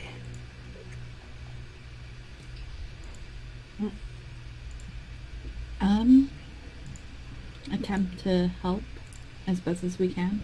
Well, we really need I help. A lot of it. Well, other than, well, yeah, I know Nurse stated helping, but also, I guess all of you might have a cultist ritual problem that may be occurring outside your knowledge. Well, I don't know about the cultists. That is something I do not know, technically. But we have bigger problems than cultists, if that's what you're implying. As you might not know, the city is no longer accessible. Nobody even wants to go to the city. As a matter of fact, you're the first people here in more than 500 years. And why is that? Nobody visits Nordshire now. The city is considered gone, as I would say. And if you look around you, this is what's left of the city. Can you tell us how it got this way? History. The calamity, to be the exact. According to history, well, it happened way back before I was even born. As you see, during the calamity, the Chain Oblivions tried to invade our world. And let's say Nordshire was one of those cities that did not survive such invasion, as something happened within the city walls. The people panic, they try to leave, and those who did not leave are now dead. Or, if not dead, are now walking amongst the dead.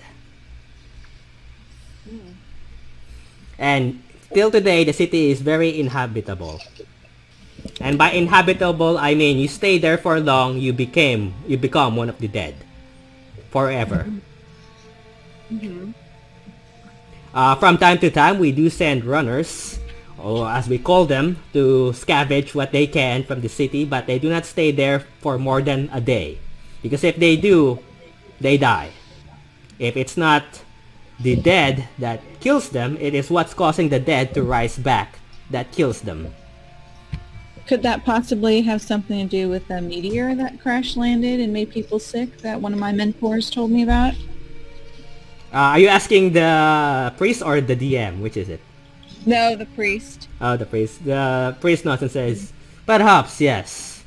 But we do not know, considering we do not go farther in the city walls, because the farther you get, the more dangerous it becomes, and the more chances that you would probably become undead. So yes. So, why are you here? Other than help, don't tell me you guys are going to the city, to inside the city walls, because that's gonna be suicide. You're not gonna last there a day, I can definitely tell. See, everybody says that, but have you seen this guy's arms? And I point to Nar. So, I want to go ahead and show you my assets. So, this right here does a big old beefy bicep curl. It says, these right here are my negotiators. You see, I negotiate with people how to act in certain situations. And then I went ahead and flexed so that my spikes show a bit better. And it said, these right here are my protection.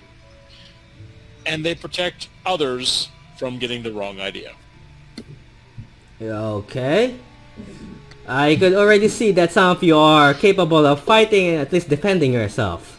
What if I tell you that there are things there that are way bigger than all of you combined? Oh. Have you heard of Oh. giants? Perhaps. Oh, actually, and then I say in giant, have I heard of giants? Oh, I see you speak giant. Interesting. Yes. Have you seen undead giants? He just kind of laughed, and I go, they probably don't talk as much. Well, the place there is infested with them as well. And there are bigger than undead giants. I think one of the runners seen one, but try to avoid it. We don't know what to call them other than they're made of bones. And they're about 30 to 40 feet tall. Well, I can't imagine they're very fast. Well, running is gonna be the least of your problem the moment you meet them, because technically if you go inside the city walls, you won't have long. That's why we rarely send people there unless they're there to scavenge supplies for the city, or for at least the 2,800 people that are stuck here in the city of Nordshire. Because technically we don't get supplies from the city anymore. They have stopped sending supplies. They just told us to leave, but the people here doesn't want to leave. So I'm stuck with them. Well, if his arms don't work, his explosions will, and then I point to Saul. Oh, Yep. I would see, if you do enter the city, I would say you'll make less noise, because you're gonna drag the rest of the city with you. And by rest of the city is the inhabitants, the former inhabitants of the city, which is probably more than you can count. And several giants, as well as those bone creatures that I mentioned about. So I would suggest if you're planning to get yourself killed, do it in a way where you don't drag them behind you, because by the time there's only, let's say, one entrance. From where you go in is also where you're gonna go out, which is this place. And the next time you start making noise, they're gonna follow you from where that noise is coming from, and they're gonna find where that noise is, which is heading back to where you're gonna leave, which is here. So And the captain doesn't wanna. Diversions. And It's my specialty. the captain doesn't wanna deal with that right now, considering we already have a lot of problems in our hands, like feeding people. So please, if you go there, we suggest you go there quietly, although I don't know why you want to go in this godforsaken city in the first place. But hey, we cannot always lose hope. So, why do you want to go in the city, perhaps? Well, here's the deal. I know part of my reasoning is because we have a contact we're supposed to meet. But now you told me these delightful things that are inside this city, and I can't help but want to test out our new skills. Clearly you have a death wish, because that's gonna be the last thing you'll ever do if you go inside. Oh. You see, there is, in case you didn't know, there is a smog that is covering the city. And longer you stay there, the chances that your body starts to rot, and then you lose your sense of self. Interesting. So Face normally we masks, do that, everybody. even our runners who scavenge supplies don't stay there for at least a day. Because by the next day, they do not become themselves anymore. Although we have ways to slow down the effect of the so-called smog, or what we call it. We don't know what's causing it or what it is other than that. But we have ways that at least protects our runners temporarily, making them stay there for at least a maximum of 2 days. And then by then, the effect starts to, withhold and take effect again. So normally we don't have our runners stay there for too long. Now, this alternative, or this way of slowing down its effect, is temporarily as well as limited. So we don't technically use them unless we use them. So you have to give me a very good reason why you want to go there, technically. I think at this point, Sheena would take out the mask that she grabbed from the bodies and that were carrying the body of Patricia, or the student, and says, "Have you seen these before? Do you know what this is?" He's gonna do a religion check. One moment. It looks like some sort of religious mask. Yes, we found that in the heart of my academy and they were transporting a student's body to one of the professors. And my mentor, along with the elder, whom is your friend, told us to come here. I see, yes. And I'm guessing the people that your mentor mentioned is the one causing this? Perhaps? No. Oh. My mentor had found out some information at the library and gave us additional information after we took care of the mentor of the professor archmage who was having people secretly transporting Lord knows how many students' bodies in the middle of the night. He nods and says, well, may I know the reason why you want to enter the city walls at the very least? Because the captain, you need to convince the captain that he's gonna allow you to go inside, because normally we don't let people go inside unless they need to go inside. Normally no one goes there. We think there's a direct connection to what's going on in the academy to what's going here. If that's going to help you understand why we're here. There are children's lives that are being put in danger. He nods, rubbing his chin, and says, well, we can definitely spare. We can have you go there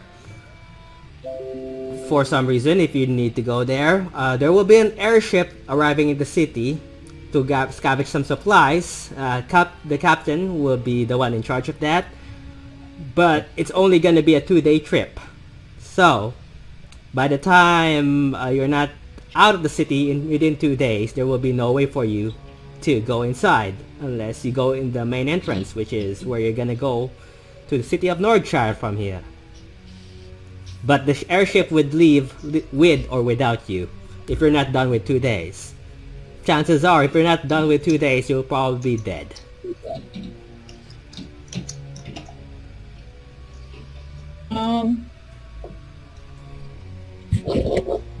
What do you guys think? Personally, I am thinking that... To give you guys a perspective, you only have at least a day there. And if we give you the ways to slow down the effect, it's gonna take you 2 days. So you have 2 days there until you suffer the effects of what this is. Okay. And the longer you stay there, the longer you stay dead. Mm-hmm. Right. He looks at the captain. Captain, the map. And he shows you, the map of Nordshire. One moment as I do this.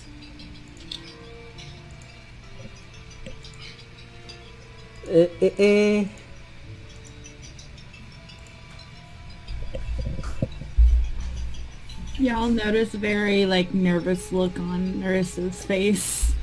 So, the deeper you go inside the city, so technically you guys are, one moment. So technically, you guys are in here. You guys are in here. So that's where you are, currently, somewhere there. Okay. And the elder, the priest says, the deeper you go in the city, the faster the effects happen. Okay. So do you know what's generating that smog? Right. Well, it's coming in the middle of the city, that's for sure. We technically don't know where. Do you have any ways of preventing yourselves from rendering yourselves poisoned to death? Temporarily, yes, but not permanent. So it would slow down the effect for another day. So technically, our runners who provide us supplies there, who scavenge what they can stay there for 2 days. Well, technically they can't, because if the smog doesn't kill them, the people that are inside will. Does the intensity become less the higher up in the altitude we are? We're not sure. Aside from, we're technically not sure. The only way we can transport via air is the airship, and normally we only use that for smuggling or at least scavenging supplies.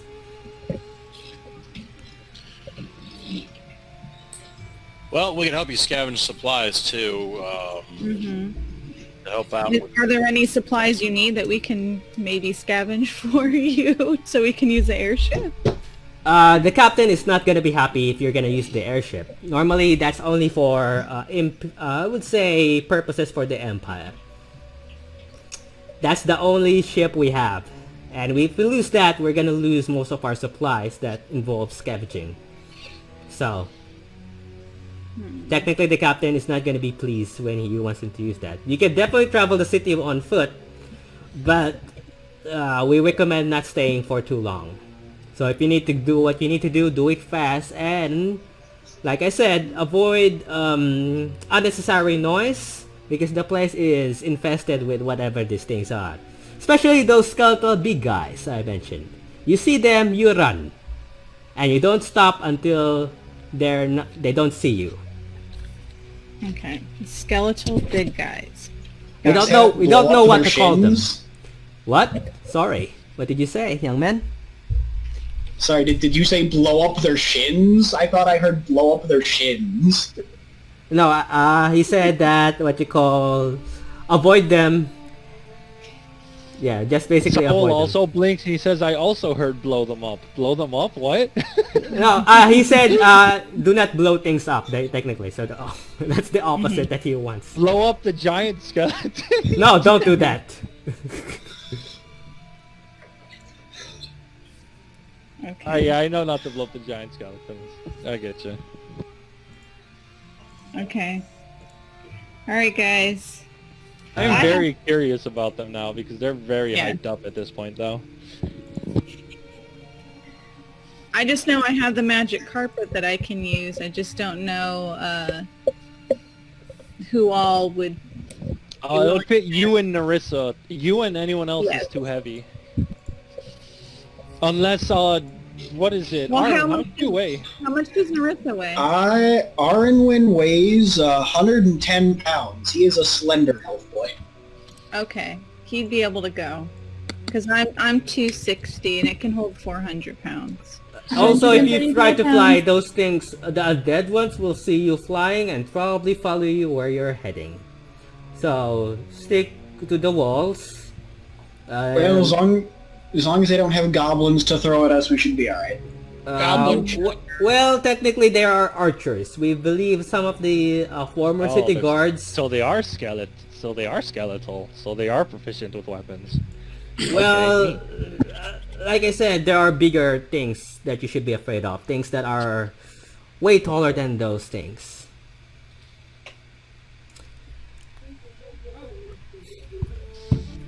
Also, I think there are rebels inside. We're not sure. The rebels? What do you mean rebels? Do you mean cultists? Well, we're not sure what That they are. actually has me interested now. Well, we're not sure what they are other than they try to break inside the city and our city guards have to shoot them. Okay, so then that's definitely something we're actually interested. Proceed? What do you mean? Yes. Well, I would say about a month ago, we got visited by these hooded figures. They look weird. They have boils growing in their bodies. And they wanted to leave the city walls. The captain didn't allow it and thought that they could be infected with whatever this disease is. When they try to force themselves in, our city guards have to shoot them, and they have to leave and go back from where they came from. So if you deal with them, if you see them, avoid them at all costs, and do not trust them. by whatever means. Oh, bless you. Thank you. Sorry. Bless you. Now I wish I knew protection against disease. Well, technically, we already tried that. It did not work. Oh, it's magical. So, in It's other almost words, like you every stay. countermeasure just doesn't work. We're not sure. We tried everything. We tried protection Have you from. tried holy water? Well, we did. We tried baiting one of our runners with holy water. It did not work. He turned undead. Did you try just being a paladin? We also sent paladins here. None of them survived. Why does literally nothing work? I'm so confused, but okay. Well, obviously this is a city of the dead, so we need to make sure that the necromantic powers don't romance their ways into our brains. So the You're captain approaches and points you to the map and says, "We believe this is where the meteor crashed. So the deeper you get, Oh shit. the chances of you dealing with whatever caused this is, and the things that are currently swarming its streets, including those big skull, whatever they are. It almost hit our ship with a giant boulder. So we suggest you avoid." So the boulder might be that big old comet might be the issue. Also, Blow up the comet. Got it. no, do not do that. The captain face palms and says, "We don't even recommend you going deeper to the city walls, considering you won't have a chance. Plus, it could make things worse." So, the priest then mentions, currently we don't know if there are any survivors inside. Probably the chances are they're dead, but you might find notes that might lead to whatever happened to the survivors, and maybe figure out what happened here. Who knows? Alright. Alright, so we got lots of crazy happening here. Just a bit. Well, missions first. Let's go ahead and make sure these people are established. So I'd say let's go ahead and do a couple runs where we're just getting supplies for these people. And then let's focus on... In an hour there will be runners, or I say in a few minutes, there will be runners scavenging supplies. They're going to be opening the doors, and maybe you can join in. We'll give you 2 days. We'll cover them. We'll give you 2 days. Oh no, they're going to do their own way. You guys go there and do what you need to do and leave. Okay. Our runners don't want you slowing them down, because they're not going to stay there for long. Okay. Please. You have 2 days. If we give you the alternative, you have 2 days. The airship will be there to see if they can pick you up. If they see you, they'll pick you up. If they don't, then it's up to you to find your way out. But do not make noise. Basically, what he's saying is the only 2 people have a chance of being able to leave, which would be Sheena and then whoever she decides to save with her carpet. Well, it won't be me because I weigh too much, but that's fair. My ass can scale the walls. I'm a slippery snake. Well, I'm also adept at acrobatics, so I will just Jackie Chan over the gate. Well, we we know invisibility too, you know. There you go. well, technically, unless you want to become invisible undead, then that's up to you. Well, if they can't see us. Well, it's not the dead that you should wait, be worried if undead about. have true sight, then this is above our pay grade. Well, no, it's not the undead that you should be worried about. It's the smog that caused them to turn dead, technically. Yeah, I mean, if you're running around invisible in smog, you could be seen. Well, technically, that's not what I'm worried about. It's invisible undead. So technically, the invisibility doesn't protect you from the smog. Nothing does. At least we don't know yet. I'm talking about the threats of the other creatures and stuff. Well, that is a possibility, yes, but Yeah, that we could possibly be invisible for a little bit to avoid danger so we can get in and get out faster. now, aside from the undead, we would request you to probably strip all of your clothes. Wait, What? why? Well, Why? we're gonna give you the alternative. And you see, he looks back and there is a servant, a female servant, and who's standing at the side of the curtain. There's only one way to to slow down the effects, and that is a fountain, basically, a holy fountain. Oh. Okay. You'll be baiting from the holy fountain, and your armor will be bait by the holy fountain as well. Oh, So we'll be well, doing that while you bait yourself with the holy fountain. That will give you another day to last from the smog before you start to before you start to die, technically. All right. Well, Oh my gosh, I almost wish we could get a horse trough and fill it with holy water and just be laying I in would with not a little recommend hole that. The horse would poking not survive, and we do not have enough holy water to bait a horse. so how about this? Do we want to do this the chivalrous route, or are we not modest? I'm not quite sure what to do. Literally, Just if I let's if bathe. I step in there, I'm dead. Why? I have no countermeasures. I can't even fight if I go in there. You Oh, yeah, you said can. you're part rogue at this point, yeah? You have I sneak mean, attack. you have abilities. What abilities? I can turn into a skunk, were skunk, and hit things with a rapier. All my abilities, all my spells, all my songs literally are ineffective because they don't affect undead. Do you have a bow? We can No. Yeah. scrounge you up a bow of some kind, I'm we sure. give you a bow, and then at that point, stand behind the back line. Just don't approach them.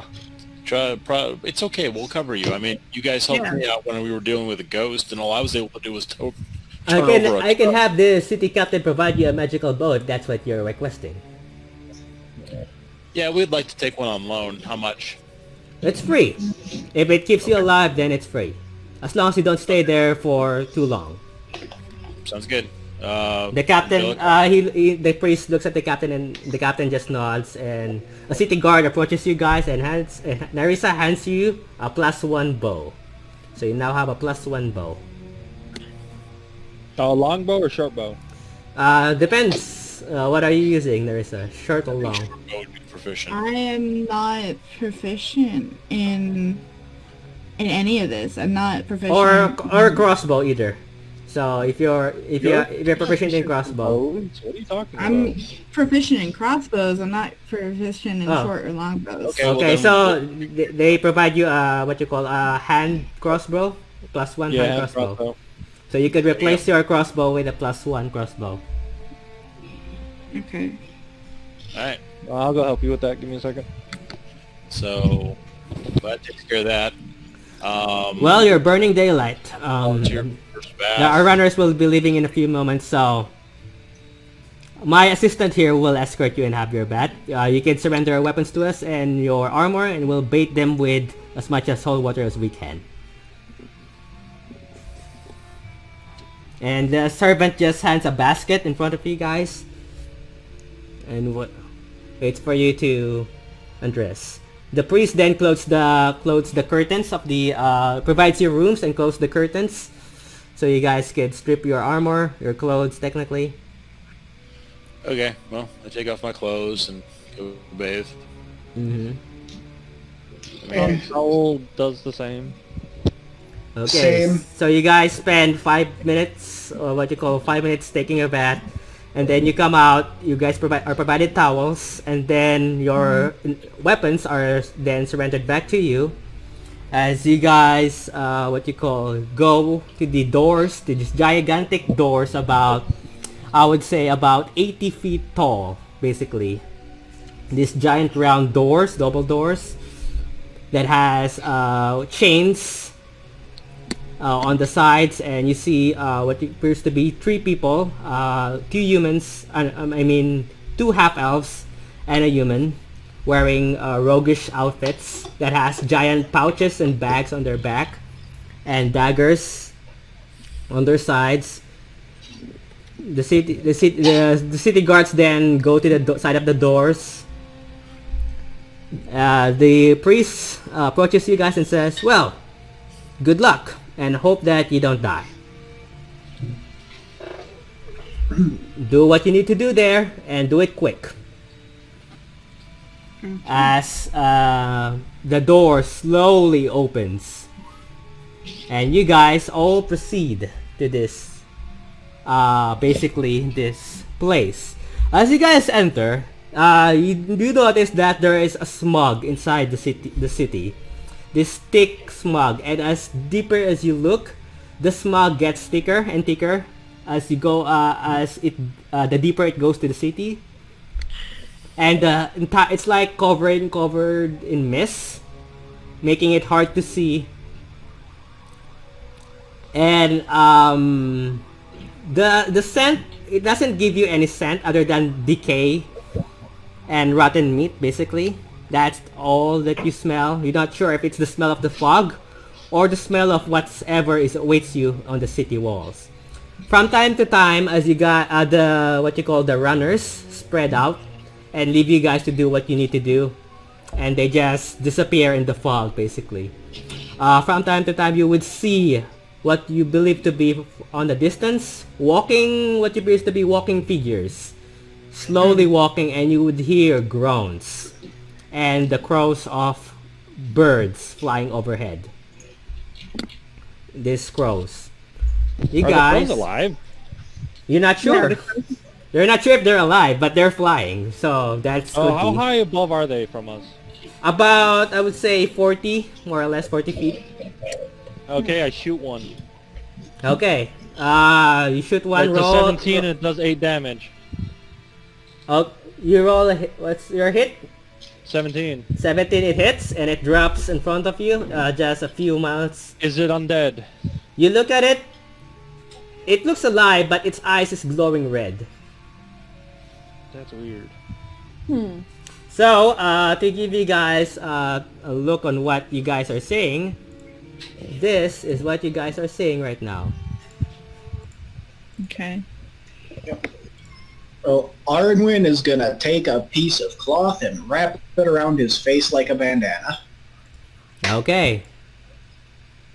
Oh, so the thing before I murdered it was very much alive, right? You're not sure. It's not moving anymore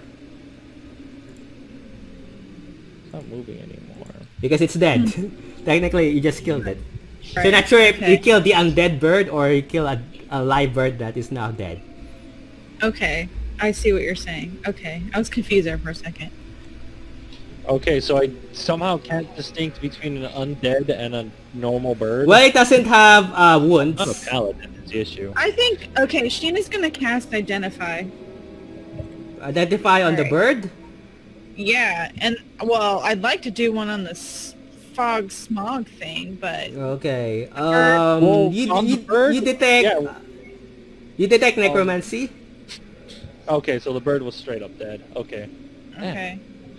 I was hoping to see if actually altitude did help. I just look at Sheena. If you tell Saul if there's necromancy on the bird, then Saul No, will be like, on yeah, the altitude fog. doesn't help. If you're gonna identify on the fog, it's necromancy. Okay.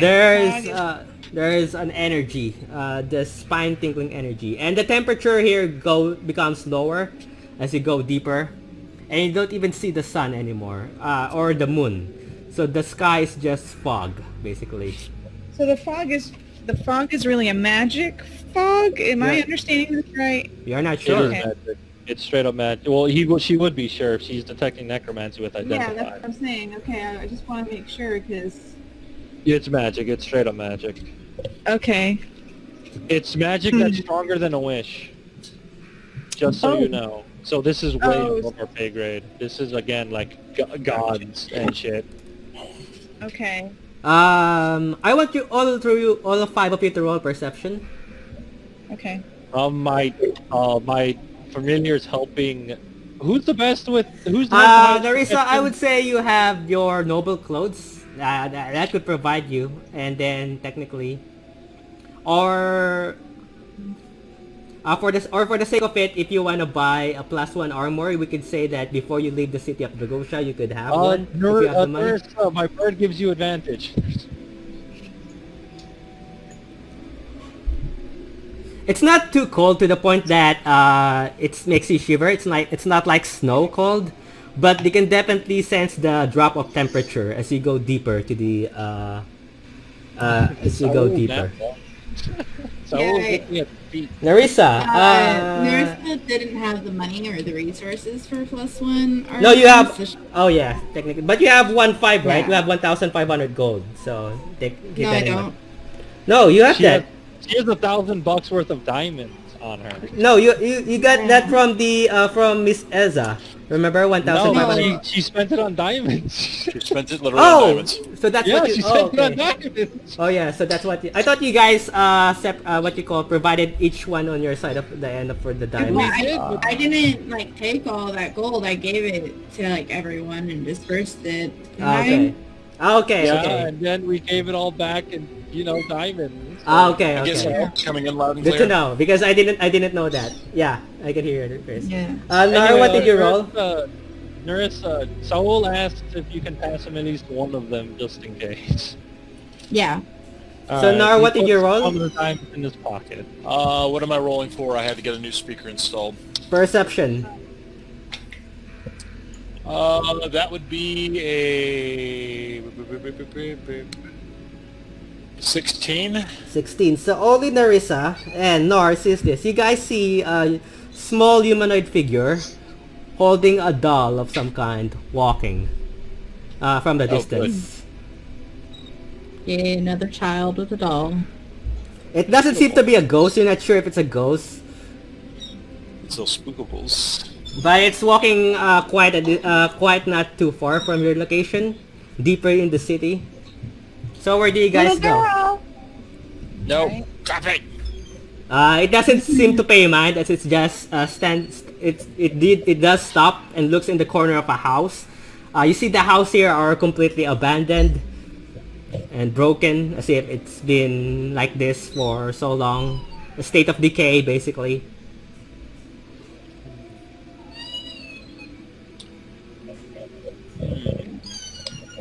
So, And you hear a this makes squeaks good of a point. little kitty in the distance.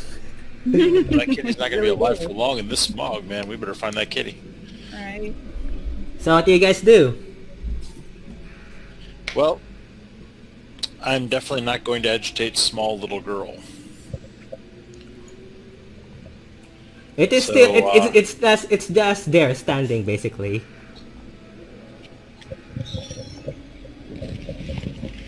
So it's up to you guys. Do we want to try to make contact with that thing and deal with it if it is not alive, or do we want to go ahead and come into some of these buildings nearby and just start looting? What are y'all talking about? What are we doing? Yeah, wait. Saul literally Yeah, doesn't know. we don't see what you're talking about, so Yeah, only Narissa and Nar yeah. sees this. Narissa and Nar. Okay, so big powwow real quick. We've Okay. got looks like we have a small little girl with some kind of stuffed toy up ahead, and I know Narissa wants to make contact, but I'm thinking it might not be for the best. What do you guys think? Make contact, might as well. Make contact.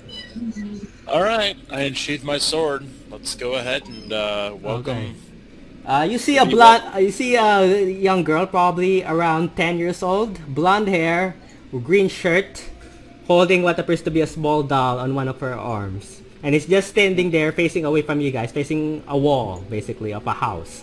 A ramshackle, broken house. And this is inside the city. Yeah, you're now currently inside as you go deeper in the city. All right, so I go ahead and say, little girl, what are you looking at?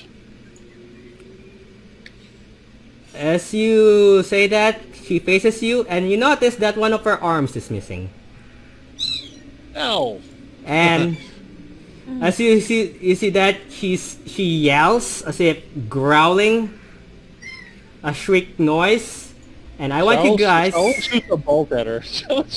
Oh, before that, I want you guys to roll initiative, basically. Initiative. Nar rolls a 1 moment. zesty 22. 1 moment. I know how Arnwin and Narissa get the same exact number. Noise. Jeez. Arnwin's sort of on his game tonight with the initiatives. I got a whopping 10. Okay, so one moment as I. Oh yeah. What is it, Sheena? Yeah. You know, as a lore wizard, you can use your intellect instead of your dexterity for your. Jesus, those cats. Meow, meow, meow, meow, meow. Okay. They all, Meow, meow. Mama just woke all of them up. So I can use my intelligence, which is a +4. So just, Where are you? Yeah, you can use your intelligence instead of your dexterity okay. as a lore wizard. Okay. One moment, guys, as I try to. Do you actually know all your lore superpowers yet, or no? No, when I get a chance to read it, sometimes confuses me with what the bard does too, because No. some of boy. it crosses over. Okay, a quick summary of what the lore wizard does. Okay. Your Two, main ability one, right now two. is you can change elemental spells into different elements, Oh, yeah. and you can change the saving throw into a Six, different seven, saving eight, throw. You nine. have to describe it. So say you want to cast Hold Person. two, Hold Person is a Wisdom save. 1, 2, Mm-hmm. You could then instead say, "Oh, I want to change it to Four. a Strength save," and just describe how instead they have to use their Eight. Strength instead of their mind. Okay. Okay. 4. I did not know how recommend that worked. Like I understood Eight. that differently, actually. I recommend if you have Hold Person to describe, to use Hold Person with Strength, because if you cast Hold One. Person with Strength, they're permanently paralyzed because they automatically fail every other time afterwards. 13, Oh. So it's very cheesy. Okay. 9. One moment, guys. Sounds amazing. So since I'm proficient Yeah. in intelligence, am I supposed to add my modifier or my proficiency bonus too? No, you do not. No, I didn't think so. 13. Alright, top of the round, what you call 15 to 20. Barely I any am- what is it? Not nearly enough. Yeah, I'm 22. So Nar is 22, that's okay. Next. What you call 10 to 15? I was about to say, if they're not talking, Narissa and Arnwin both got 15. Arnwin would go first because he's more Yeah. has more dexterity. Honey, I was just about to speak. Okay. Well, Well- you guys, okay. Okay, so what are you gonna say, Narissa? Oh, I was just gonna give you Ah, okay. my total, but Armani kind of cut me Oh, okay. off. Alright, so, Sheena. Yeah. What's your, what did you roll? A 12 with that. And, Ernwin? Oh, no, Saul? Saul got a good whopping, what is it, 10? 10. Yeah, I got 10. Alright. So, the first one is gonna be Nar. Nar. Wait, one moment as I check the stats of the things that you're about to encounter. Okay, so Nar, you're up. What do you do? All right, I'm gonna charge that little girl and cut her down. As you charge forward, you start to see that there are corpses now who heard the scream or the shriek of the little girl and are now approaching in your location. And I just start laughing my ass off and going, "We got a party!" All right, roll to hit. Roll to hit. Let's see. That would be a whopping 17. 17. That definitely hits. All right, and I get 2 attacks with my level 5, so this will be nice. Okay, that's 8.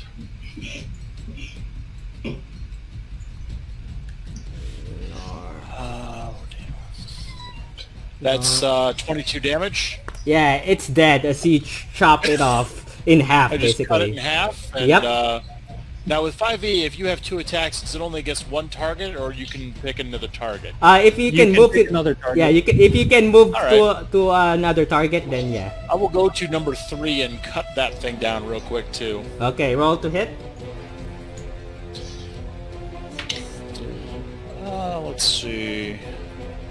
That is a 22 to hit. That hits because they're just ghouls, basically. Oh god, ghouls.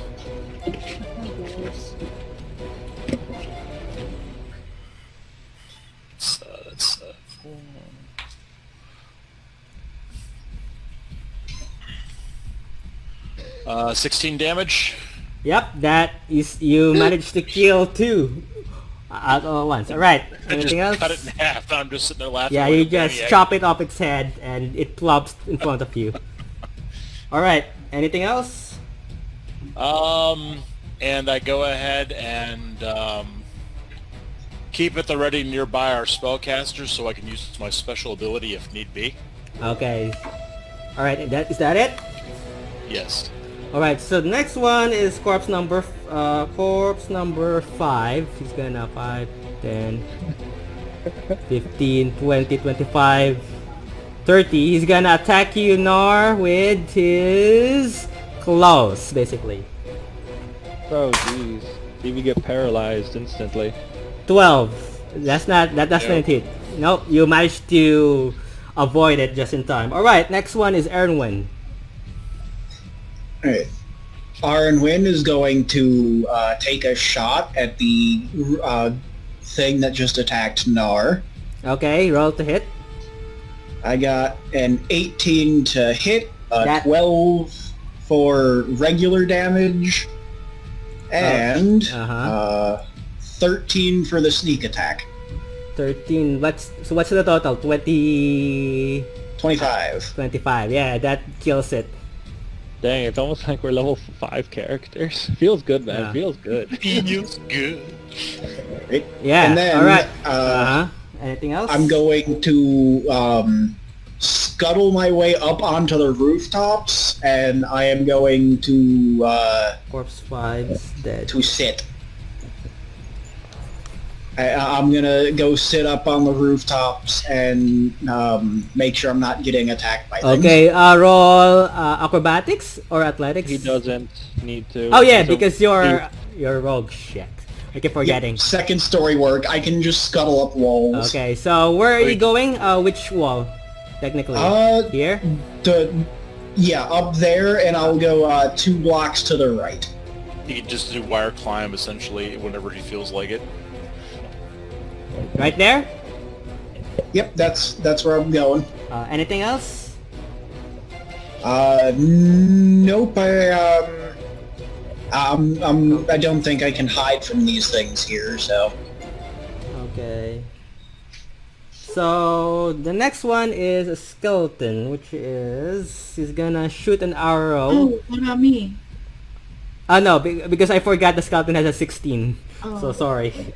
I'm just gonna. I'm currently writing the initiative order, so sorry about that. So I skipped the skeleton 16, and then I'll make you go, Narissa. One moment. 6. Yeah.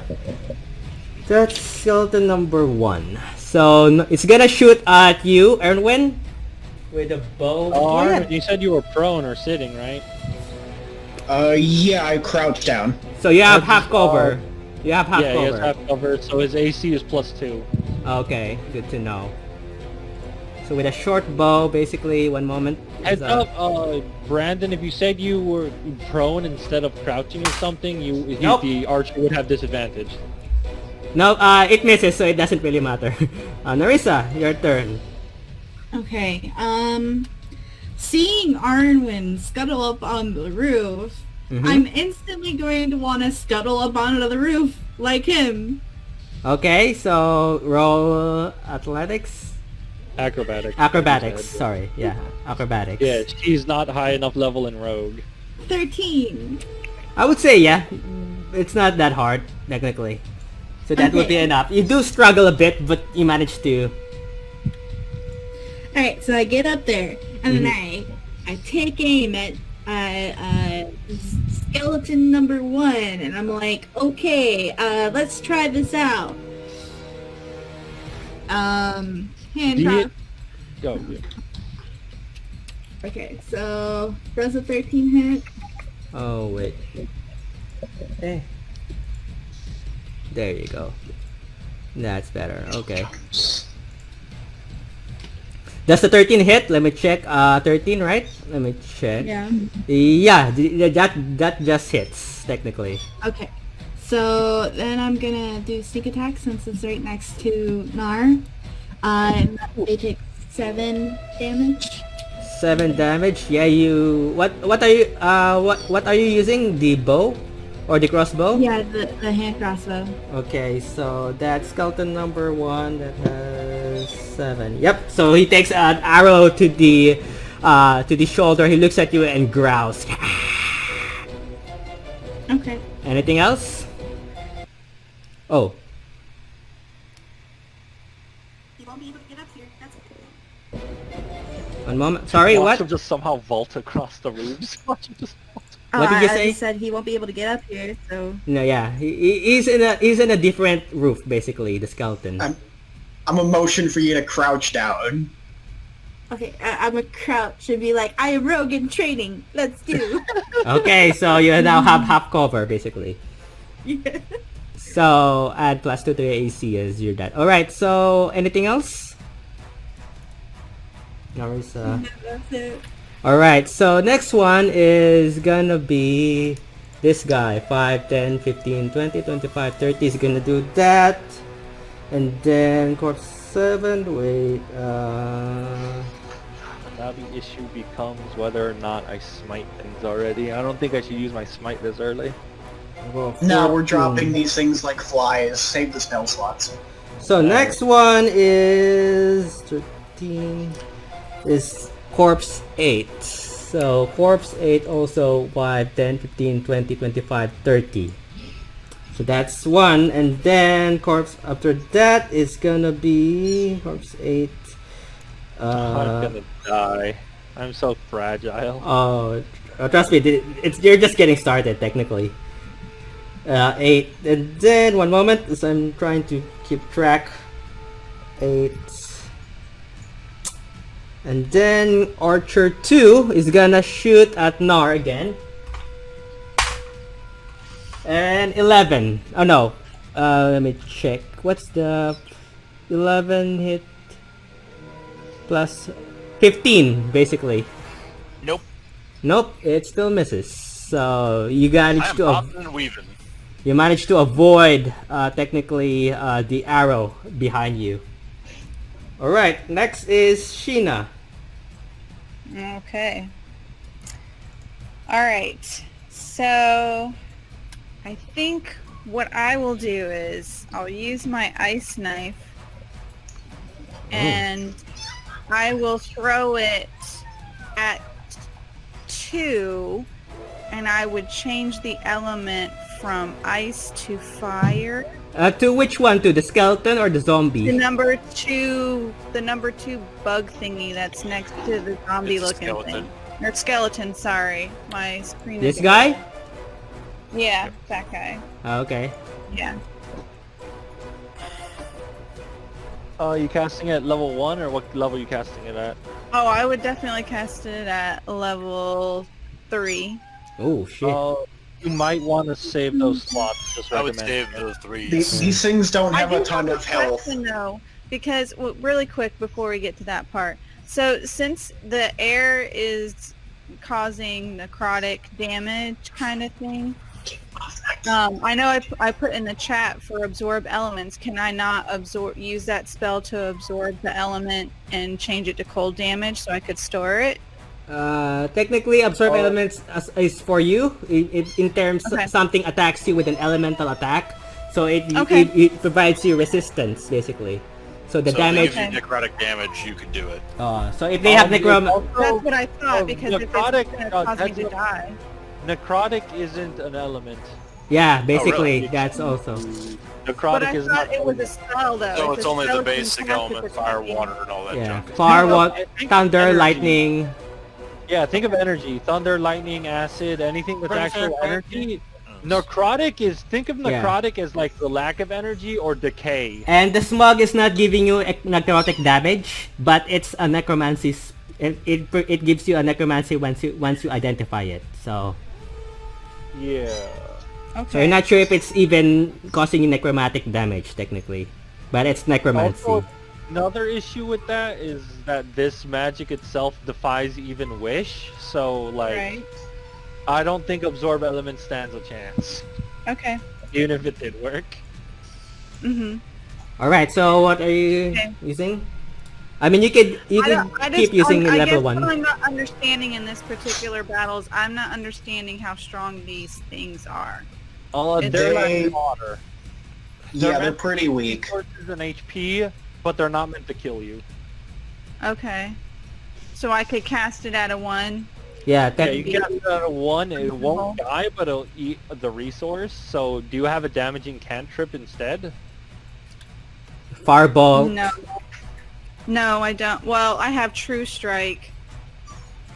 You Nice. should have 4 cantrips at this point. How many? Well, you have more because you're part bard. How many cantrips do you have? I have 5 total, but I mean through D&D, but it doesn't factor in the lore mastery multiclassing thing. It doesn't. So You'd have. Let me check. I'm thinking you have 6. You should have 6 cantrips. Give me a second. okay, the So only you, other one, you the only can- other one that I was looking at as a possible replacement was Acid Splash. Yeah, Acid Splash, Chill Touch, Firebolt. That's one. We're not. Ray of Frost is another. Shocking Grasp is another.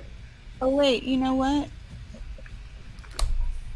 So I have my. Yeah, you would only have 5 cantrips. Oops. Never mind. You're only a level 2 wizard. and there you go. Right. So yeah, you'd have 5 cantrips. So none of your cantrips do damage? Well, the True Strike would, but it requires me to, store up. It's basically I have to give up a round to store up. Then yeah, probably just cast a level 1 ice knife will be fine. Yeah. I'll just attack the same thing you attack. So Okay. what are you gonna do? I'm gonna do the ice knife. On number at 2? Level 1. Okay, roll. That's roll to hit, Okay. and then That's it has a. attack roll. What's the dex save of that? In case. Well, first you have to roll the attack roll. Yeah. Right. Okay. Roll to hit. Okay, so it's a wizard spell, so I can do my So that's 7 plus your 1d20. right. So it's 21. When that definitely hits. Alright, roll a d10. What's the dex save for the ice knife again? It is 15. Nope, it fails. So roll damage on that. So roll a Okay. d10 and then roll 2d6. A D10 and 2D6. Okay. Yeah. And then Roll add them it. Okay, so I got a 5D10 and then a 6 and a 4 and another 10. So 15. 15 damage. 15 ice damage. Okay. Most of it is completely frozen, technically, as you shock an ice knife on the skeleton, and the ice knife shatters, and then half of its body freezes, basically. All right. Anything else that you want to do? I think that I will Inspire give. someone? Yeah, I can do my inspiration, but I also was going to do magic carpet. Let it. Oh, say the power word for it to activate?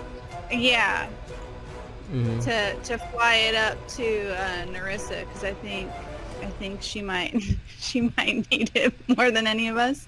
So I'll send it to her, and then Okay. I'll do inspiration to Nar. Okay. The Cool. D6, Nar. Your next roll. Future D6 roll that I'm saving is a 3 to whatever I add. Okay. So next one is. Are you done, Sheena? Yeah, I'm done. I'm done. Okay, 12. Next one is gonna be Saul. Oh, nice. Oh no.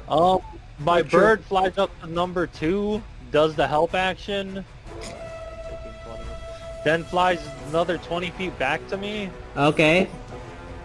and then I shoot a bolt at it with advantage, doing lightning damage. Which one are you gonna shoot? Skeleton number 2. Okay, go Let's ahead. see.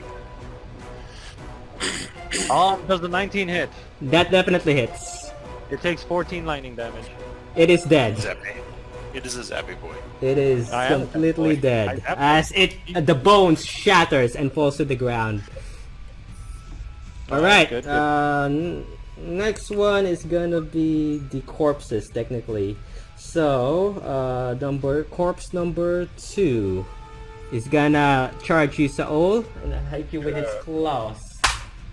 Oh, he got a nat 20. That's I not use good. intervention.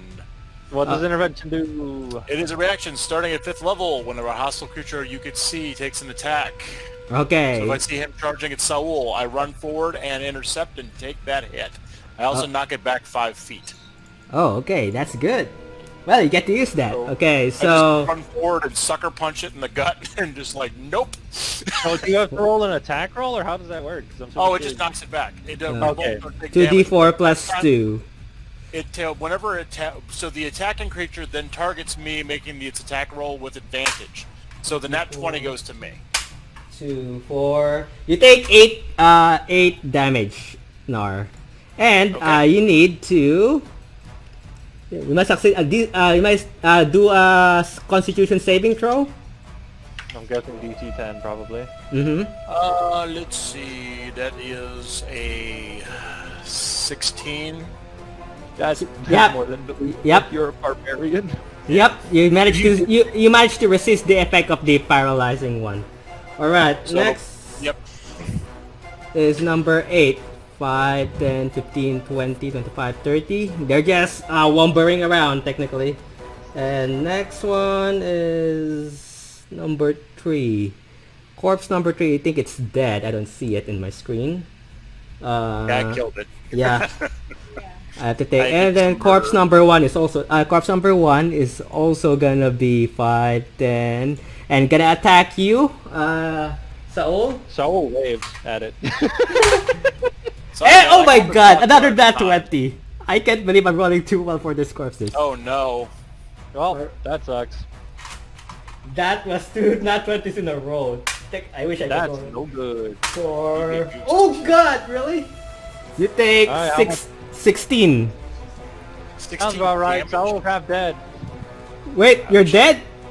No, I said half dead. Okay, so make a DC, Constitution. I got a 6. I'm paralyzed. Okay, Saul Yeah, is now so that- paralyzed for 1 minute. Oh yeah, until I make the save. Damn, and which means that since you're paralyzed, So they get- that's Take automatic crit. when you make a save, that's every turn or every turn of your round. Every turn at the end of my turn. Okay. So next No, is someone save Saul, otherwise I'm literally instantly dead. he will be instantly dead. I can't do anything about it. okay. So next one is that's corpse number 1. Very quickly. Then corpse number 9. I'm messing up this 10, 15, 20. So that's 9, and then I'm missing it rolled the that and then 6. Corpse number 6 will also go 4, 5, 10, 15, 20, 25, 30. Alright. Anything else? Nope. Alright, top of the round, Nar. Your turn. Okay, I activate Warpath, so I get 25 extra temporary hit points. I have mixed the initiatives already, but that's okay. Alright, yeah. So I do that, and I'm going to attack Oh, it's not even a number 2 because I can't move due to my ability Okay. for my next turn. So Roll to hit. I'm going to attack the creature Mm-hmm. in front of me. I do, let's see, that's dirty 20. That definitely hits. Okay. That's, Don't forget to add your retaliation damage. oh, that's right. I do get retaliation damage, so I get a bunch It would of... be a whopping 4. Because you So, said yeah, it's that's- half of the amount of damage you took, right? Yep, so that means that with everything added, that's 32 damage. Damn. Wait, what the fuck? How'd you do 32? 32 damage? Wait, I think I got my math right. Let's see. Hold on. You mean So you're... I get a +2 on my great sword, and I Yeah, rolled 2 6s. yeah. Had my strength, which is a 5. Corpse 7. So that's 6, 12, 16, plus 4, that's 20. That's 20 damage total. You still killed it. 20, yeah. Yeah, I'd be Okay. impressed, but like, holy hell. I mean, Alright. whoa. It's 20 damage total. Alright, so Okay, that's one attack. I messed up my number. Sorry. Yeah. I get that a lot, so don't worry. Alright, what? Anything else, Nor? You have another attack, don't you? Does your retaliation last all round or only one Skeleton attack? I think it only works for one attack. I'm gonna double check my stats. Yeah, I'm pretty sure it only lasts one attack. That's usually how this stuff works. I prefer if you save now Saul. I would like to save Saul, but unfortunately Yeah. I can't use my movement because I saved you from the first one. Oh, That's alright. Arwen's got a plan, guys. All right. You know what the carpet should actually be doing? Carrying the casters just 10 feet slightly off the ground so we don't get meleeed to death. That's actually a good idea. Well, I was thinking originally of that, but we have limited weight capacity.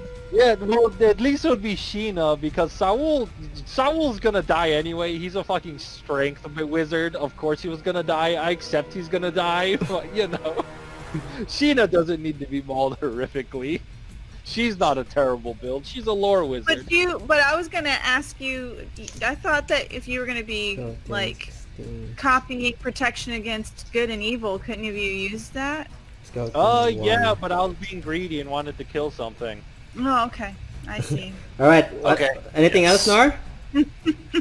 Let's see. We did that. I did my strength from pain damage. And Also, you're supposed to cast all spells before combat. Oh, Not during. That's That's a waste of an action. Corpse 8. I am going to go ahead and because I don't want him to die, I'm going to uncork my healing potion and pour it into Okay. Saul's paralyzed mouth. Okay, roll that and add that add that soul to your hit points. Corpse 8. Anyway, how much health do I get back? I'm Let looking me- at it. yeah. That's a 16. I get 16 back? Yep. Bad. Oh, Back that- to max health. Okay, that's good. So that It's 2d8 plus 4. Oh, wait. So that's another action though, basically. So it wouldn't be a bonus action to shove that in his mouth. it's a bonus action if you're chugging it to yourself. It's an action Oh. if you're chugging it to someone else. Okay, so I can't. It's a bonus action if I'm shoving it down his throat, because I have fast hands. Oh yeah. Okay. And when would So- be because of his ability. So you would technically. have to instruct Ardwin to do it. So can I chuck that at Arwen and tell him to catch? No. Or is that an action? That would be an action, technically. Okay, so I've already taken my action for attack. Dang it, no. We'll go throw something at zombie number 1. I can't throw my sword with my second attack, can I? No, just pick up a rock. There's I'll no be way there's not a taking- rock next to you. I'll be taking care of zombie number 1, so... Well, that's the thing. I can still do things. I mean, Corpse 1 So- is still a long way to go before he gets to attack Saul, so... Okay, I'll tell you what. With my second attack, Corpse since I 8. can't move, I'm going to chuck my greatsword at zombie number 8. Okay, Wait, roll. why not a rock? Roll to hit. Oh, 21? That definitely hits. Roll I guess roll damage. Yeah, roll damage. It's Let's see, that's 7.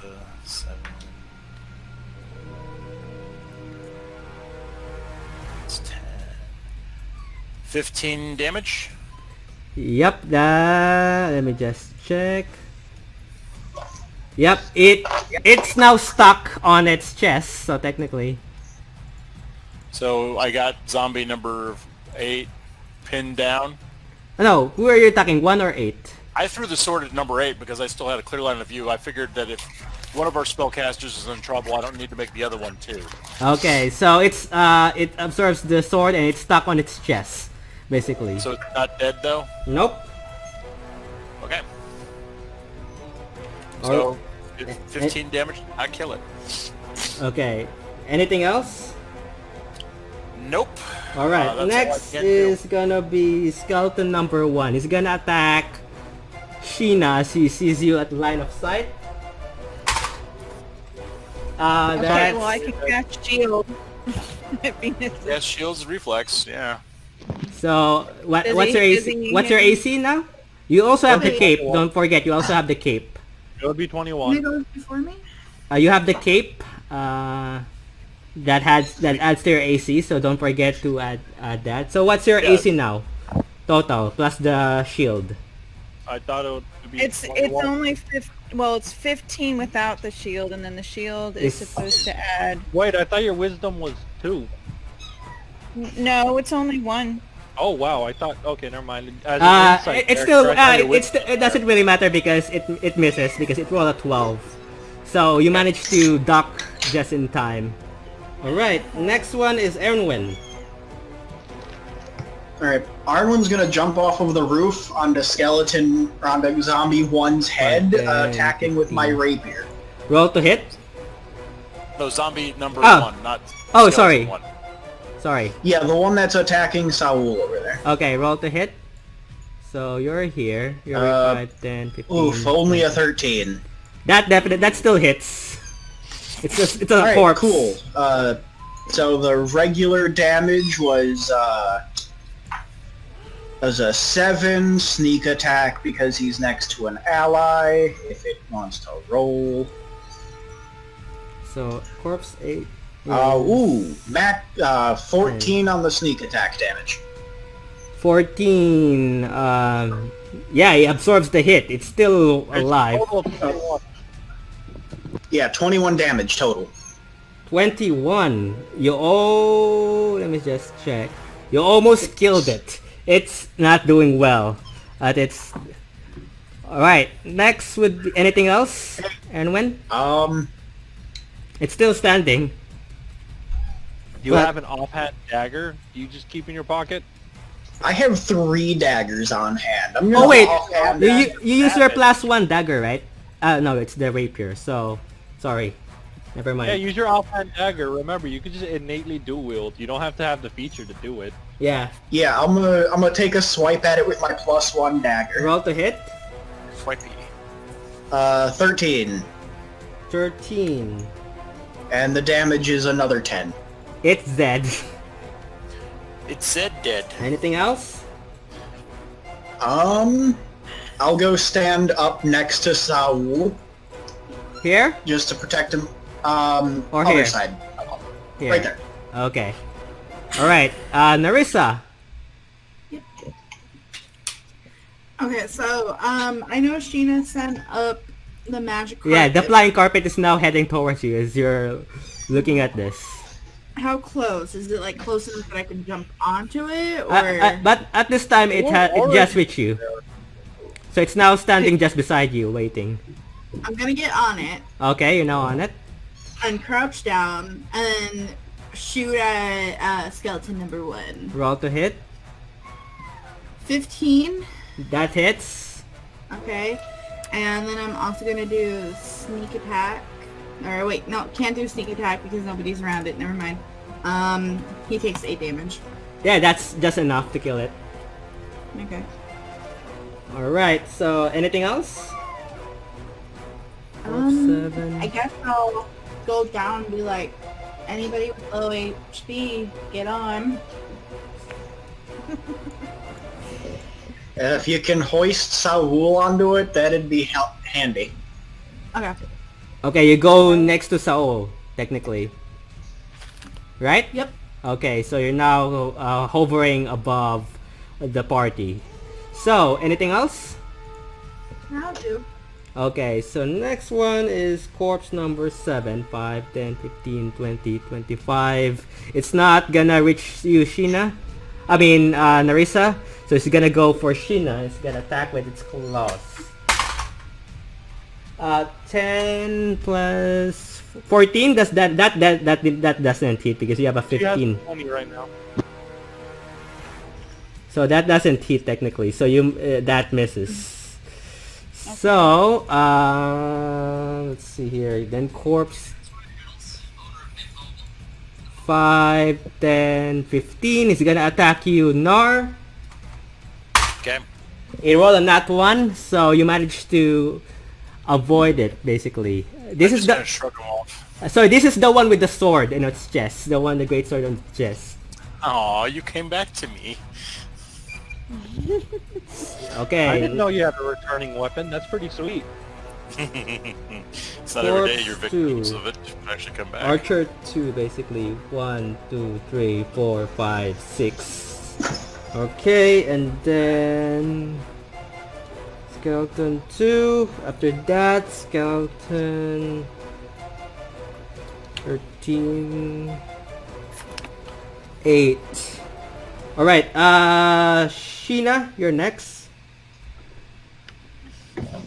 Alright.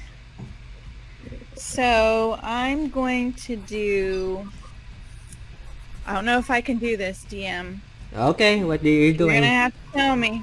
Okay, what are you doing? So I want to do mold earth for the skeleton that is below me.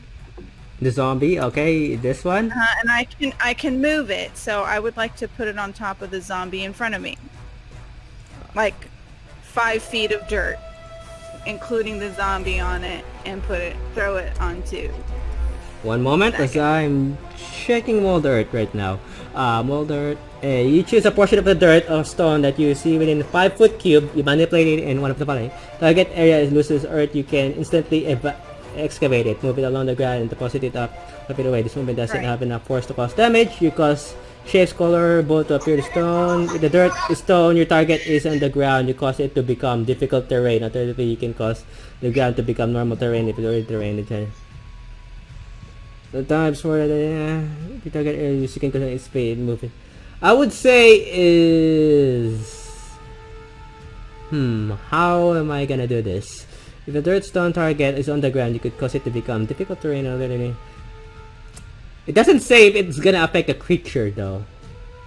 It affects the terrain. I'm affecting the ground underneath it. It doesn't also say that the ground has to be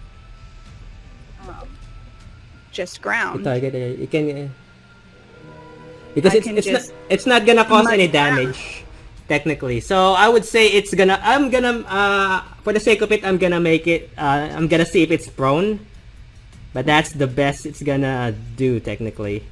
So nope, it doesn't. It managed to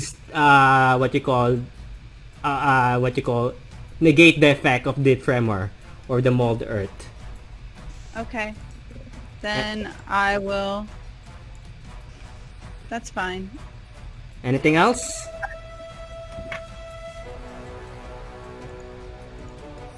I will do.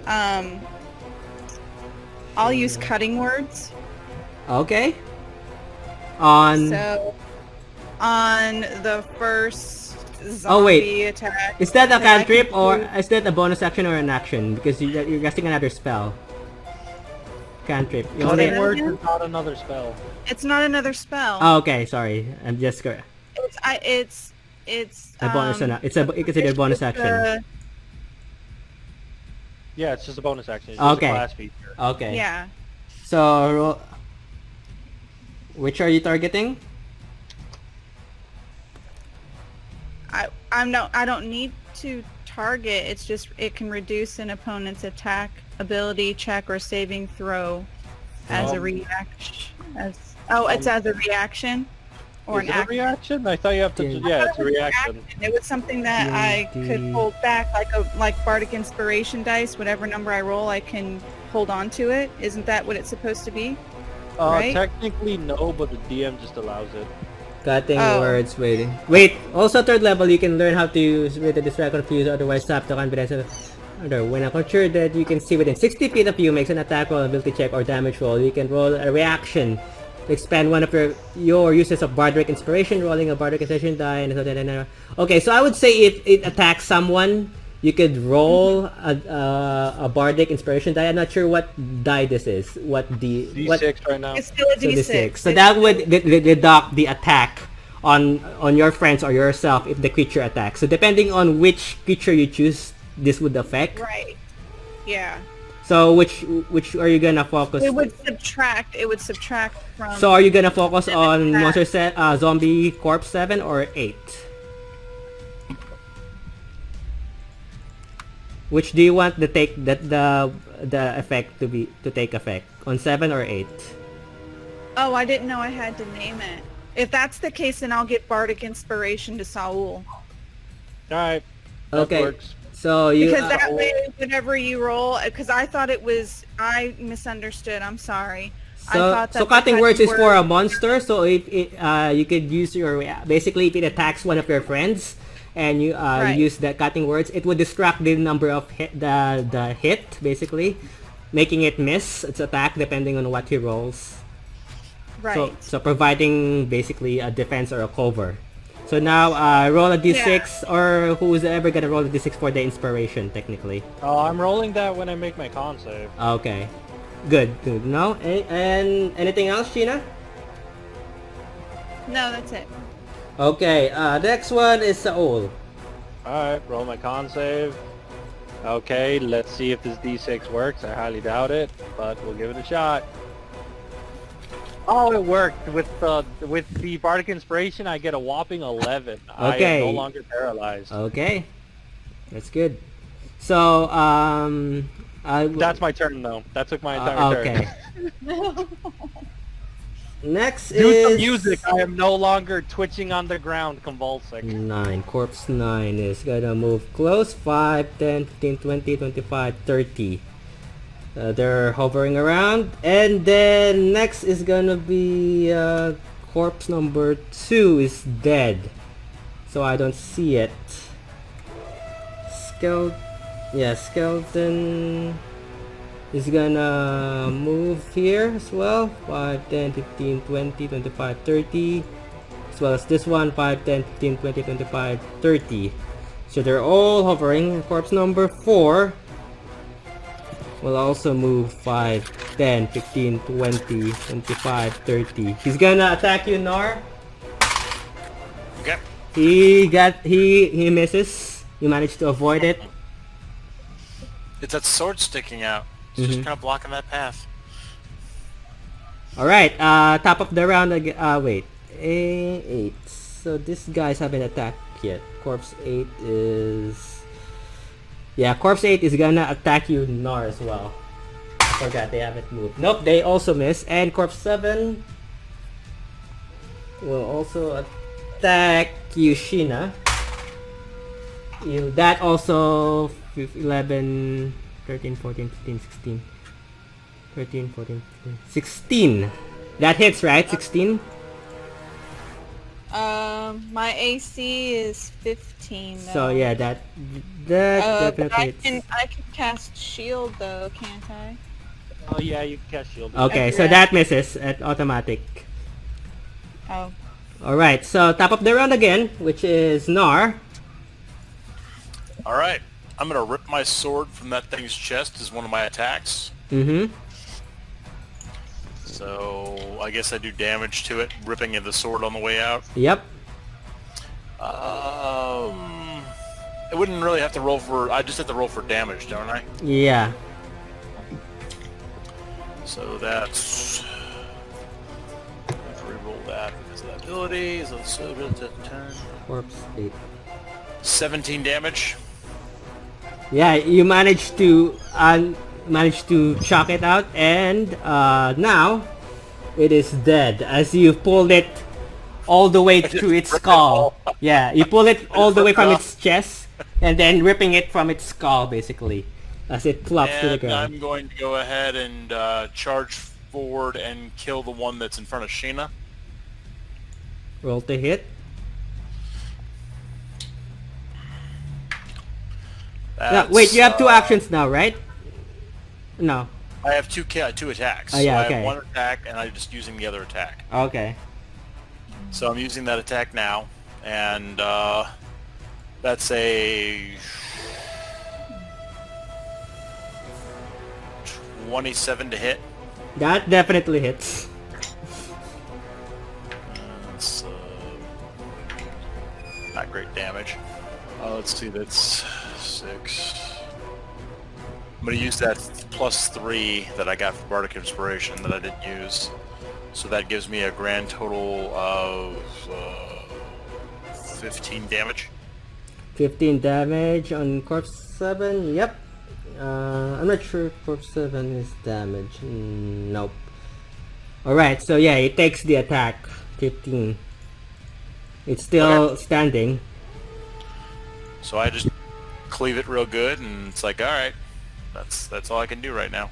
All right, next is 16. Next is Narissa. Oh no, Ernwin, sorry. Before Narissa. Me? Yep. Does Saul still need the healing? Saul needs healing. I mean, you're Alright, full but health. he's on- You're full health now because No, Saul's still at 16. The potion never went through. Oh, okay, yeah. Yeah, Yeah, I remember you never- said he never did it? Oh yeah. I forgot. Sorry. Couldn't do it. Oh, well, but wait, you're unparalyzed now, right? Yeah. Yep. So it's a lot less dire. Okay, so what is Saul's status right now? He is 50% dead, apparently, but not paralyzed. Okay. But that's fine. We can protect him then. I'm gonna go take a chunk out of zombie 4 over there. Okay. 21 to hit, 10 damage with the rapier, sneak attack because the beefy boy is within 5 feet, Okay. for another 13 damage, totaling 23. That's enough, basically. You killed it. Alright, anything else, anyone? Yeah, and then I'll turn around and take a shot at number 7 there with my offhand dagger. Okay. Roll. Only an 11 to hit that time. That misses. What are you using? A crossbow or a dagger? The +1 dagger. Okay, the dagger is now on the floor, so technically you have to pick that up. Oh no, I was in melee range. Said I moved to the other side of Okay. Saul. Oh, sorry. There you go. Right no, here? below Sheena. Right there. Alright. So it misses. Yeah, and then I 11. Damn. So that misses. Anything else? nope, that's my action and bonus action. Wait. Alright, so Narissa, you're next. Okay. So now since Saul is not convulsing, Mm-hmm. it's easier for me to get him on the carpet. Okay. So that's So gonna I'm be your gonna- that's gonna be your action. That's fine. What's your weight, Narissa? What's your character weight? Do you know? 135. And so it can only carry one of you, technically. I thought I could carry up to 400 pounds. I can carry up to 400 130. What's your weight, Saul? What? What's up? What's your- Saul's weight's 195. 195. Oh yeah, so it can carry both of you then. So yeah, Yeah. sorry. You can just carry both of you. Okay. So now, As- so technically now both of you are in the carpet. yeah, and then I'm gonna fly up a little bit. How high? Like 10 feet. Okay. Technically Just so that, I'm not. yeah, technically the corpses won't be able to attack you except for these skeletons with the swords. So that can still reach you, but they're not. Do they have swords or bows? So swords, these guys. Wait, if we're 10 feet in the air. Wait, how high are we in the air, love? 10 feet. Oh, Well, swords don't have reach. Do they have halberds, or what do they have? Long swords, basically. Long swords only have a reach of 5 DM. They can't reach 10 feet in the air. 5. It doesn't matter about the arm length. It's only the weapon. I mean, even length. Oh, great okay. swords only have a reach of 5 feet. Yeah. Yeah, you're thinking of halberds, DM. Okay, yeah. If that's the case. Yeah, then- you're thinking of a different. No, that's not even a different edition. Heads up, they only can reach 5 feet. Okay, so that's the case. Then technically they can't reach you. All right. Yeah, that's why flying is really broken. Anything else? And that's That's really all I can do right now. Shoot him with your bow. Give him Right, the that, good. that's not a bonus action though. What's your bonus action? Oh wait, you're not a thief. Yeah. Oops. Anything else? That's it? Yeah. Alright, so next on is gonna be corpse number 8 is gone. So you killed 8. 13. Firing my laser. Alright. That's Corpse still 7 right, is right? gonna be next, basically. It's gonna attack you, Sheena. 17. Okay. So, you take... I take no damage. Oh yeah, because of your, can you keep using Shield. that? The reaction thingy? You can, right? It's Oh, until yeah, my next turn. Her turn passed, so she could cast it again. So she burnt 2 spell slots on shield. So you Well, can... but it says the shield says I get +5 until my next turn, so it's not my turn yet. It was what? Well, you cast it once, and then you cast The it last again. turn. Yeah. So every time you cast it, you remove a spell slot, basically. What spell slot is that? 1? This level, yeah. 2. It's a very Yeah, spammable one. ability. You can spam it a lot. Oh, is it a cantrip or is it a cantrip No, or? it's a first level spell slot. It's a first No, level. it's the first level Okay. spell. So now you removed 2 spell slots Yeah. on your level 1. Okay, so that misses automatically. Yeah. Next. It's just that again, it's only a first level spell, so you Mhm. can like just keep casting this over and over again. Right. That's what I was 9, thinking. 15. All right, next is gonna be Sheena. Oh, now it's my turn. All right. All right. So, I think I will move 10 feet. 5, 10 here. Yes. And Mhm. then I'll use my cold breath On which one? on all of them because it's a 15-foot cone. 5, 10. Oh yeah. So you would affect this, and this, right? Correct me Yes. if I'm wrong. Armani, am I correct with the Yeah, distance? you're right, DM. If she moved up another 5 feet, she'd get all of them, but that would be dangerous. Yeah. That's why I don't want to. Oh no, it would just be the 2 skeletons. It wouldn't be the. Will this guy get an opportunity attack? I'm pretty sure it would, right? No, he would not get affected. No, he's not okay. in front of me. Okay. The number 2 skeleton and then the 2 corpses get affected. Okay. So, roll damage, I believe. It's 3d6. Roll 3d6. Yeah, 3d6. All right, so that will be 13. 13. Right, this is.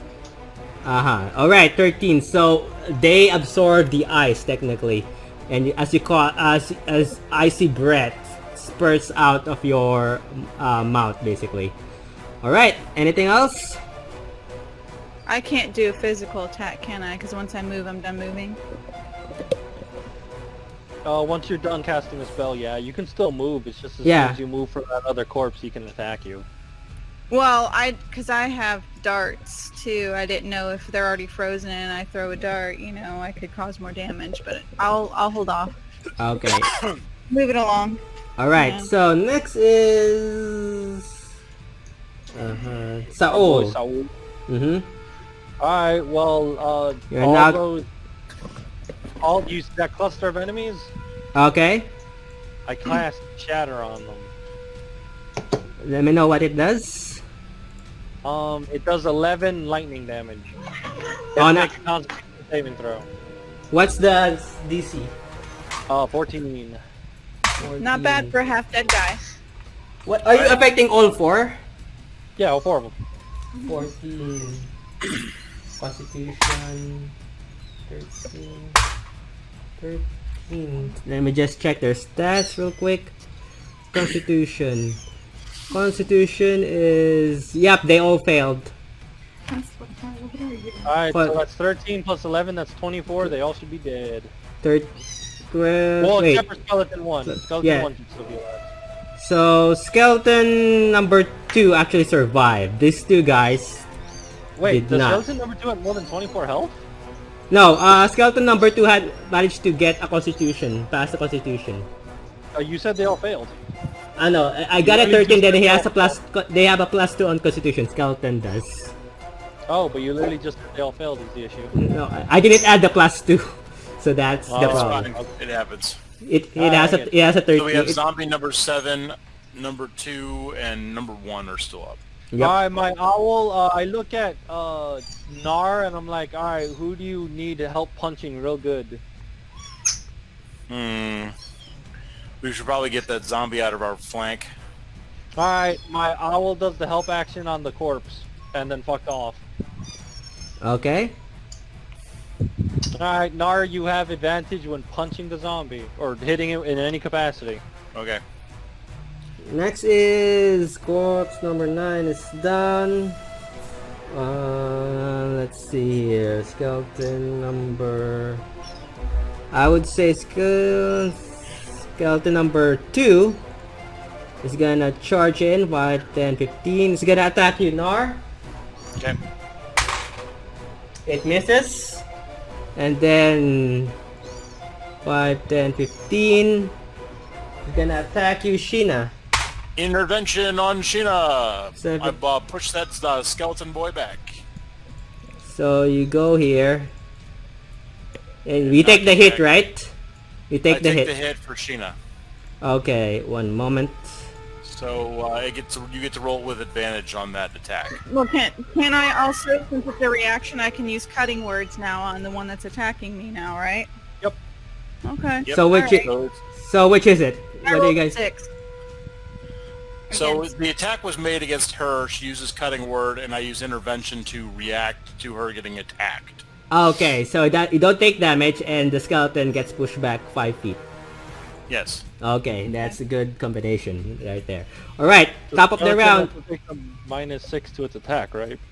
Wait, really? Yeah, it takes -6 to the attack. Yeah. Oh yeah, yeah, I forgot that.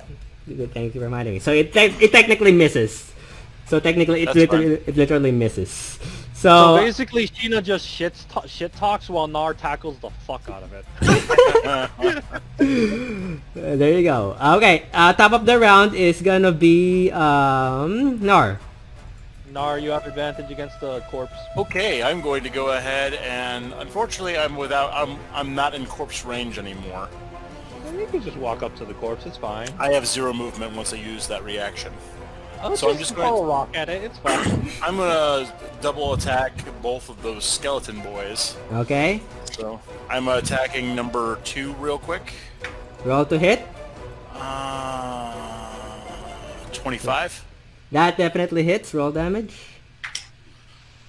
6.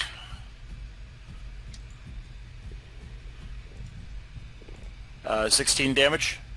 16. That you killed it. Okay, and I'm gonna go after skeleton boy number 1.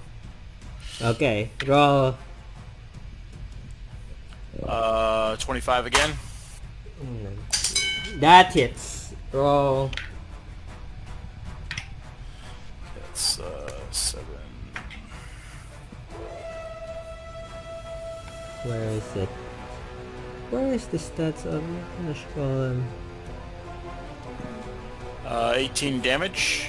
Yeah, you killed it. Okay. Bam bam. Alright, anything else? And I unfortunately don't have anything else to throw at that zombie, so I throw harsh words at it instead. Okay. Your mother probably was not kind to you in a past life, and now you are a shambling, irritable bowel. Okay. I'm not sure. You're not sure if the zombie is offended by it, but he just looks at you. Anyone who attacks it next still has advantage. So who's attacking it? Who's stabbing? All right. Next one is Erwin. All right, Brandon, my boy, you have advantage. Well, pow. Zombie ogre. Arwen, you alive?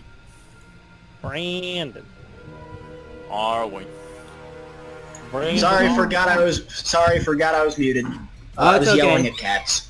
Oh, it's okay. Armin's gonna be like, I am sick of all you undead already. Just flashbacks to those visions I was having earlier. Okay. And I'm gonna just beat this thing to death with my rapier.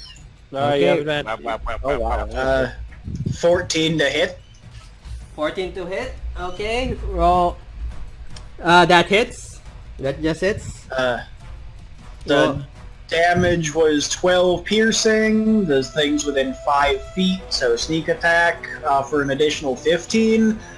27. 27. Alright, that's the damage, right? 27? Yep, total damage was 27. Oh my god, you obliterate the zombie and turn it into sushi. So yeah, it falls to the ground. And right now, we are end of initiative. Nice. At least for now, technically. Wait a moment. So yep. As you guys are just, taking in the scenario, you start to hear a rumble, and the floor starts to shake. What do you guys do? I'm excited. I want to approach. All right. Can someone pass me? Someone come pass me a health potion? I tossed him my health So potion. the tremor is coming from Nar's distance, basically. So Nar, you're here. It's coming from this side. It is coming from this side. So what do you guys do? Do you DM first? I need to know how much do I heal for. roll that. Roll the healing. It's a healing potion. Roll the healing potion. Yeah, I just tossed him the healing potion. Yeah. So what is it? 2d4 plus 4? It's 2d8 plus 4. Yeah, 2d8 Oh, plus. 2d8. Oh, damn. Okay, that's a. I gave you the good one. Healing potion. Holy hell. Wait. Okay. Let me check. Is it 2d8 plus 4? No, was I thought it was 2d4 plus 4. 2d4 plus 4. Oh, I thought it was 2d8 plus 4 because I paid like... No, Oh, wait. 2d4 plus 2. No, wait. We're gonna check. I'm gonna check. Yeah, I straight up thought it was 2d4 plus 2. Wait. If it's I know the minor is 2d4 plus 2. It No, I is. thought Oh, it's 2d4 plus 2. Yeah, Okay, that's well, normal. It's then use it. 4d4 plus 4 is the greater one. Bless Okay. you. Bless I got a you. whopping 8 health back. Alright. So the floor starts to shake. I'm gonna heal him a little too. Okay, wait, what spell? I always appreciate some healing, but I don't need it right now. Oh, that's not bad. Plus 6 is never bad. Yeah. Okay, you heal 6 hit points. As Narissa touches your shoulder, Saul. As the shaking continues, you guys hear a whisper or like a shh, like signaling you to come, basically on the back side. So it's coming from here. We should ignore it and just catch protection of good and evil and charge ahead. You do see. I would say roll perception, all 5 of you, to see if you could see. The rest, I give you advantage on perception with my owl. Okay. I rolled a 19 to perceive. Okay. The other 4. I got that sexy 10. Okay, my Narissa. gosh. Narissa, Sheena. I got an 18. Okay, Narissa and Sheena. Oh, I got a 9. Sheena got 9. Okay, Narissa. That was with advantage too. What did you roll? I'm currently looking at the map. I don't see the chat. A 10. A 10. So, I would say only Nar, who got a 19. Saul got an 18. Saul, and I would say... what did you roll again, Ernwin? Is it a 10? Yep. So, only Nar and Ernwin gets to see this. You see a humanoid figure. Ernwin. Ernwin got a 10. Oh Saul no, got no. an 8. Sorry, Nar and Saul. Sorry, I got confused. Okay. Saul and Nar, you saw a humanoid figure with horns poking out, and you got you got behind this house that Sheena is on, basically. So somewhere here, technically, and you see a humanoid figure and says, you hear a female voice says, "Hey, you fools, come over here." You just hear. I go ahead and speak in Abyssal at her and say, "Be you a tiefling?" Yes, I am. Now over here, you're causing a lot of attention because of what you did. The shaking is Um, getting stronger, basically. So I go ahead and shout out. I don't know what the shaking is. So I shout out in Elven. It's a retreat phrase, usually known to deep wood elves, which is sometimes the pack lives to fight another day if we do not charge all at once. Arnwin takes a hint and hides. Okay, roll stealth. Wait. Oh, wait. Damn Shit. it. Your sight. Up to 120 feet. I do. It's one of my senses when I did my sheet. True I sight have, is what? What did I miss? What did I miss? How do you have true sight?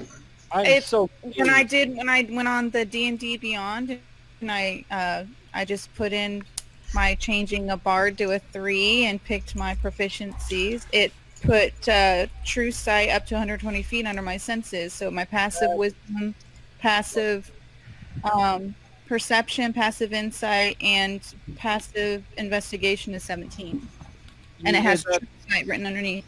You okay? No, that's up I to the don't know. DM. I'm not gonna. No, that's up True to the sight DM. is a type of sense on a small number of creatures possessed. Creatures with true sight could, out of a specific range, see in both normal and magical darkness, as well as that. Well, this is not magical darkness, so but you It do also see in says normal range. The They could creature see has true sight invisible and notice creatures and all secret- magical see through visual illusion. So you can says see through notice- invisibility and illusions.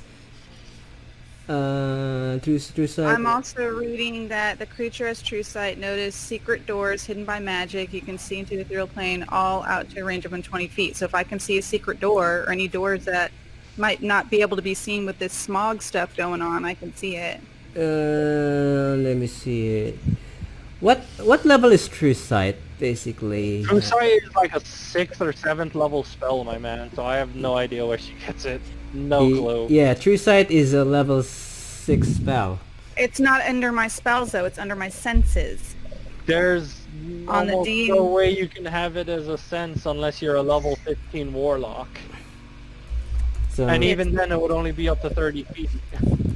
I can give y'all my character sheet. wait, From D&D. I'm checking it currently for. More or less an error just happened, but it's up to the DM because I'm not gonna rules lawyer something. I just that want to was- know where it is. I'm new to this. I'm just Wait, I'm checking it. learning One my moment. stuff, True sight. From what I know, there's nothing in your race or nothing in your classes that would give it to you for free. In Dragonborn. Hold on. Unless you're referring to true seeing, that's a different thing. It could be the spell gives you willing creature you touch, but no, that's not it. Hold on. Unless it's true seeing, but that's No, it says true sight. I'll send you it. and that's a It- 6th you level can have definition as well. True Yeah, I seeing. think it just automatically filled it by mistake.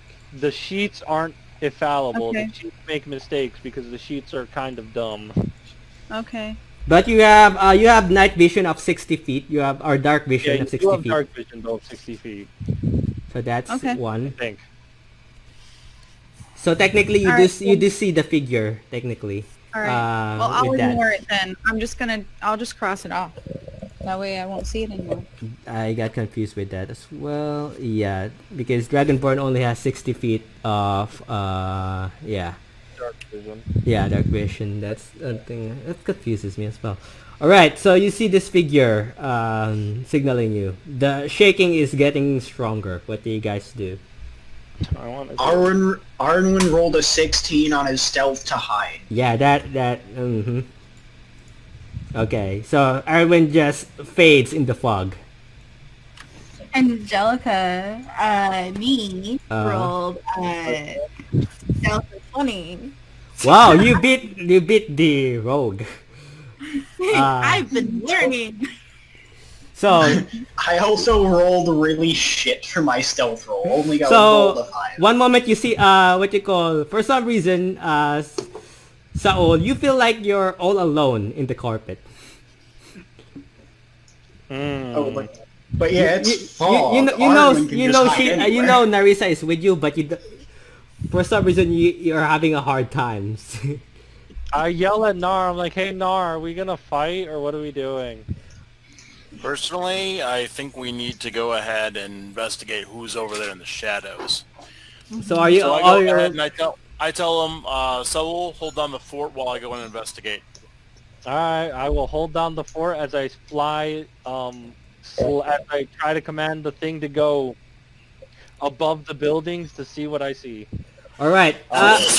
See if I Bless look you. above the- Yes. As So you have Nar, to as go to you the alley to talk. as you approach Nar, something breaks in one of the houses. You see. Do I not see it? I'm above the house? Oh, okay. Okay? Then Saul and Sheena, both of you see this basically, as your I'm so excited. I'm so excited. as this giant hulking mass, a zombie ogre or giant of some kind, holding a giant wooden mace that had spikes attached to it and wrapped to it. This hulking ogre with decaying body just breaks in the wall of this house. Basically. And the tiefling the humanoid figure behind you hears it and says, "Run!" I gotta put my finger up and Before say, initiative "Hold the happens, thought." before initiative happens, I cast protection from evil and good. Get from evil and good on myself. Same here. Okay. Yeah, I was just thinking the same thing. I'm like, I don't know if I'm supposed to stay now or beforehand. I'm not technically this thing can reach you because it is. I'm above the yeah. houses. How So far are unless it you? has How to- far are you How flying? big is this thing? I'm gonna check right now. One moment. Okay. Yeah, giant. unless it has a reach of 20, then it's not gonna be able to hit me. And Well, I mean, not even- depending on how might high are you not guys be are good flying. I told you above the houses, so that's 20 to 30 Oh. feet. Specifically Okay, 20. so yeah, it's not gonna reach you then if that's the case. Yeah, if it's a giant creature, it's almost like 20 feet tall. Yeah, it's It's a actually large it's creature. ogre. No, it's Standard ogre, it's probably going to be more like 10, 8, it's 8 an to ogre 10. zone. It's actually a large creature. Wait, Hey, I guessed right. I guessed right. Yeah, so it's a 9. If it's an actual ogre, but I was like, if it was a giant, that's different. Yeah, if it was Yeah. a giant Oh, yeah. ogre. so it's a large creature. So, So then it's only 10 feet tall. So Yeah. that'll be it's at best 10 feet tall. Yeah. So I'm okay. just 5 feet out of reach. I'm just out of reach. As it's Hey. swinging its mace at you guys. Narissa, do you want to just awkwardly shoot at this thing until it dies because it can't reach us? As, also, there is another, a lot more bigger approaching from the distance. Oh, okay. It is coming I from this side. I don't think we're gonna be able to pick at it long enough. The tiefling is that the humanoid figure is panicking and tells you, "Over here, you dimwits!" Narissa, I at least want to take out this one, please. Just tell me take out this one. The other figure is coming closer. What do you guys do? I go ahead and wander down that alleyway. Do you because- guys? I'm gonna make you guys decide now. Are you gonna stick in Well, I'm initiative? wandering down the alleyway. I just casually put my sword away. I'm like, okay. And Okay, just now start you walking. see a tiefling. You see a tiefling figurine with yellow. You're 20 feet in the air and you're within melee range of the ogre. So if you don't you're gonna waste a lot of movement just hitting the ground and disengaging. So what are you guys doing? Are we staying in initiative or are you... So technically Erwin and Nerissa are in stealth. So the only one in the open is Saul and Sheena. Sheena, you see this We have hulking mass. we got protection against good and evil, though. Mm-hmm. Yeah, so that doesn't protect us fully. That just makes it so they It have just makes it harder. Yeah, it just makes it harder to hit us. All right, well then So- I'm gonna go over to Okay, Nar. towards the wall, go down. I Uh, just yell for Arden. I'm like, Arden, a game to kill, take this one out, and then we book it. The other figure is getting closer, whatever it is. It is... I would say divine smite that thing, Saul, and let's move. Alright, I'm gonna divine smite the fuck out of it. Okay. Okay. Alright, DM, get us 5 feet closer. Arwen, please attack it at the same time with me, please. Alright, are we still in I gotcha. initiative? Are we still in initiative? I'm disengaged. Yeah. So, So I'm Nar, doing my Sheena, where are you? Are you gonna follow Nar or are you gonna hide somewhere else? I'm going down towards the bottom. I'm going somewhere else. I'm not attacking. Okay, are you gonna stealth? Because Is that it what saw that's you called? walk I do away. it stealth. Okay. Let me roll stealth then. Okay, Never had to do this. roll a d20 and then add your, what's the modifier for stealth? Dex? Is that Dex? Dexterity. Okay, add But your I Dex can- modifier. But I can swap it out with intelligence, yes or no? No, that only works with initiative. On this one. Okay, that's what I thought. Not for initiative. All right, so then I only have 10. 10. It still sees you. Well, Yeah, Sheena, you're just as stuck with the rest of us. that's okay. I got shield. Alright, okay, we're in initiative again, apparently. So, And Saul rolled a 15 because I already rolled for this. I would say for the sake of this, we're gonna keep the normal initiatives. Dang it, then my movement hasn't done anything yet. I'm still protected, and it doesn't see Narissa, so... Yeah, it doesn't see So I still Narissa. got my 15. What's our initiative? Ernwin? Saul 10. 10 is Saul. Ernwin. If it was an initiative from the last combat we're still using, it's 15. 15. And Sheena is 12, right? Yep. And the ogre is 1. He rolled a nat 1, apparently. Narissa's is also 15, unless Narissa, are you running away? Yours currently stealth. Staying on the carpet because, you know. Otherwise, you'd be seen instantly. I mean, technically it's sneak attack. Yeah, you got sneak attack at least. That's good. And you have advantage because it doesn't see you. Alright, so, That one is moment. Alright, so, top of the round is Ernwin. Alrighty. So this is a I sneak get- attack. I don't think it's Arnwin, yeah. Arnwin, you're still hidden, so you have sneak attack and advantage normally. So, so roll damage and then, technically roll damage and then, double the damage, technically. Wait, Double the damage. Oh no, double the dice, sorry, dice. So roll roll the dices twice for the damage. Oh, he's giving you an automatic crit. Okay, one-shot the thing, please, Brandon, because you're a freaking rogue. Okay, if I'm getting an auto crit from Oh, no. stealth, No, not double, no, just roll damage, roll attack, basically, then roll to hit, and then whatever the hit Oh, is, he's giving you advantage. Okay, he's saying roll attack, not Yeah. damage. What? Okay. then whatever no, the, it's then the it's damage 20, is, so the damage is multiplied by 2 because it's a crit. So we'll just go Okay, with so that. he is giving you a free crit. Yeah, because it's sneak attack, and you're stealth, and it Okay, doesn't see Brad. you. Okay, well I was gonna hit it with a fire arrow. Okay, So, let's see, 24 to hit, I got 12 damage with the piercing, You roll a d6 for your fire arrow. yep, and the sneak attack was 12, so that's base 24. so how much is that? He still needs to roll his d6 fire damage. Okay. And I got an additional 3 fire damage for 27. And if it's an auto crit for double, hold on a second, that's a lot of damage. Yeah, it's a double, yeah. Fucking hell, get here. 27. By the way, as this is going, as this is happening, the what you call, the figure is getting, the noise is getting louder. So I smack this thing in total. I smack this thing in total for 54 damage. Holy crap, 54? And it's on fire now. Shut up, Yeah, no critting does a lot of damage. Okay, and oh it's my on god, fire. ouch. Yeah, it's on fire, so technically it's gonna take a turn to remove that fire. Alright, next is...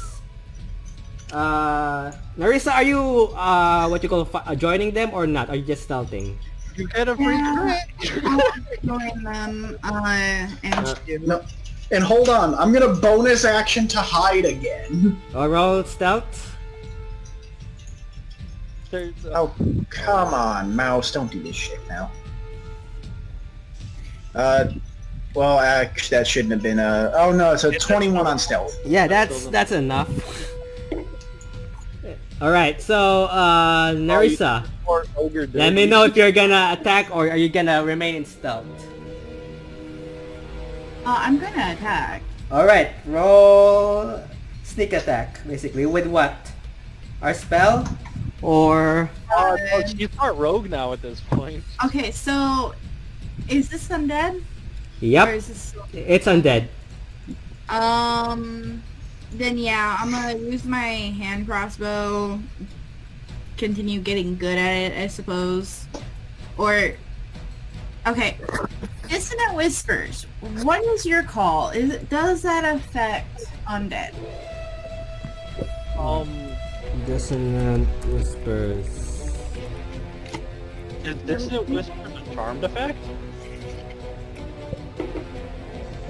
If cutting words affect him, then that should, because cutting words is supposed to be for The target must take a creatures that wisdom. can be charmed. It's a wisdom saving I mean, it throw. takes a psychic damage, basically. Yeah, it still does all of its effects and all. I'm pretty Yeah. sure Dissonant Whispers is one of those spells that almost universally affects everything except if it doesn't take psychic damage. Yeah, so it's not immune to psychic, so technically it still would affect it. Then I'm gonna do Dissonant Whispers. Okay, roll the damage then. That's 15 psychic damage. 15. If- Yeah, it heads. Oh yeah, it has to make a throw. It fails. 15? What's the 15 is DC, right? Mm-hmm. One moment. Oh my god, I can't believe the rogue was allowed the crit. Oh no, I saw that coming a mile away. I'm like, no, his damage is gonna be insane. I'm sad I didn't one-shot the thing. No, it's a chonky boy. It's meant to be chonky. What wisdom Yeah, save that's -2. Otter. It's an 18. It rolled a nat 20, but -2 on wisdom. It's an 18, so it takes half damage, right? Yeah. So what's the half? It's 7. We're gonna go 7. So it takes 7 damage. Alright. Next is... anything else, Narissa? I suppose... It's still Bardic standing. Inspiration? Inspire Saul because Saul wants to punch it real good. Bardic Inspiration on Saul. Alright, roll that, basically. I'll roll it when I roll my attack. Okay. So the noise is getting louder as you guys are trying to fight this thing. Alright, anything else, Nerissa? Is that your turn? So, That's it. Alright, next is Sheena. Alright. bring it down. I'm gonna move up 5 feet below Saul Okay. to the right one more. Here, okay. Yeah. And I'm going to cast Cloud of Daggers Ooh. over his head. Okay. Cloud of Daggers it is. That's alright, let me check. 4d4 Automatically takes the slashing damage. Because Cloud of Daggers is good like that. Just You roll feel an 40. air spinning daggers and cube 5 feet on each side, centered on the point you choose within range. Right. A creature takes 4d4 slashing damage and enters the area for the first time. Starts a turn. Okay, so what level are you casting that? I'm gonna do level 1. Okay, so roll 4d4 basically within range. So that's 5, yeah, Four. technically you could just... 6. Yeah, Cloud of Daggers is really good if you have a grappler because then person just gets cut to death because there's no save or anything. It just automatically does damage. Hmm. It's Well, a very I- niche spell, but it could definitely do a job really well. I only got 7 on that. 4d4? 7 damage? Yep. Mhm. Okay. 7 damage. It's still standing. As that happens, the noise is getting way louder. Nar, as you're seeing this, you now see a tiefling girl with blonde, with what you call pinkish hair, or purplish Yeah. hair. Has horns, wearing a glasses, and it's a woman, and she's looking at this tiefling woman is looking at the party and says, "Your friends are gonna die. No, I can- we got this. Believe in us. Something big is coming, and it's gonna tear them apart. You might wanna have to run." I just tell her it's like, don't worry about them. They're trained professionals. They can handle it. What do you need? I want your friends to freaking get out of here before that's. It's gonna attract noise, and it's already did. Oh yes, and I'm sure that they will continue to make noise. Where are we going? I'm following you. Well, I'm not gonna follow until all of you are in here, because it's gonna that thing's gonna follow us. So you're telling me that I have to kill it before I follow you? Right. You just size. Alright, next on the round is gonna be, Saul. Yeah. Okay, so now the question is, do I max level cast this thing, or do I wait? The noise is getting louder. What you guys doing? I move 5 feet to the ogre. Okay, I that say includes put this thing that also down now. includes Narissa as well, because you're in the carpet. Owl gives me advantage, and I'm going to smack it with max level inflict wounds, Oh, which is level 3. okay. Roll. Yep, I'm doing it. Does a 22 hit? Let me check. One moment. 22 definitely hits. Alright, takes 20 lightning damage. It is dead. Perfect. Yeah. You freaking killed a zombie. And I just kind of push it over my shoulder. It's like, so now we finished. Where are we going? Alright, Real so... quick, Arwen wants to take his 50 feet of hempen rope, and before that thing gets here, I want to tie it across the 2 buildings like a tripwire. Okay. Heads up, DM, the DC for that is 17 when it's a hempen rope. Okay. So, it's gonna be on your turn, though, Erwin. He But- gets to do it as a bonus action, just so you know. Oh, shit, really? Yeah, he's a thief. This is Freaking literally F. his thing. Alright, so He's taking traps. I would say roll Dex to see how fast you can do this. As the, He has to do it out of... Well, I guess you'd have to roll Thieves' Tools, actually, is the real thing. is it, no, hempen rope is not Thieves' Tools, though. It is Thieves' Tools. To set up tools, it is Thieves' Tools. Oh, really? Okay, then roll Thieves' Tools then. Thieves' I didn't know it's Thieves' Tools. I thought it was only for I weapons. rolled a 22. Okay, you managed to just in time, quickly, back and forth. You guys see just Erwin dash, run, go to one corner of the house, ties a rope to a post, or to a pillar of a house, then goes to the other side of the street. Erwin, as you're running, you see just a few feet walking this about 30 to 35 feet tall skeleton with 4 arms, basically. Cool. I'm gonna finish tying my rope, and I'm gonna go hide around the corner.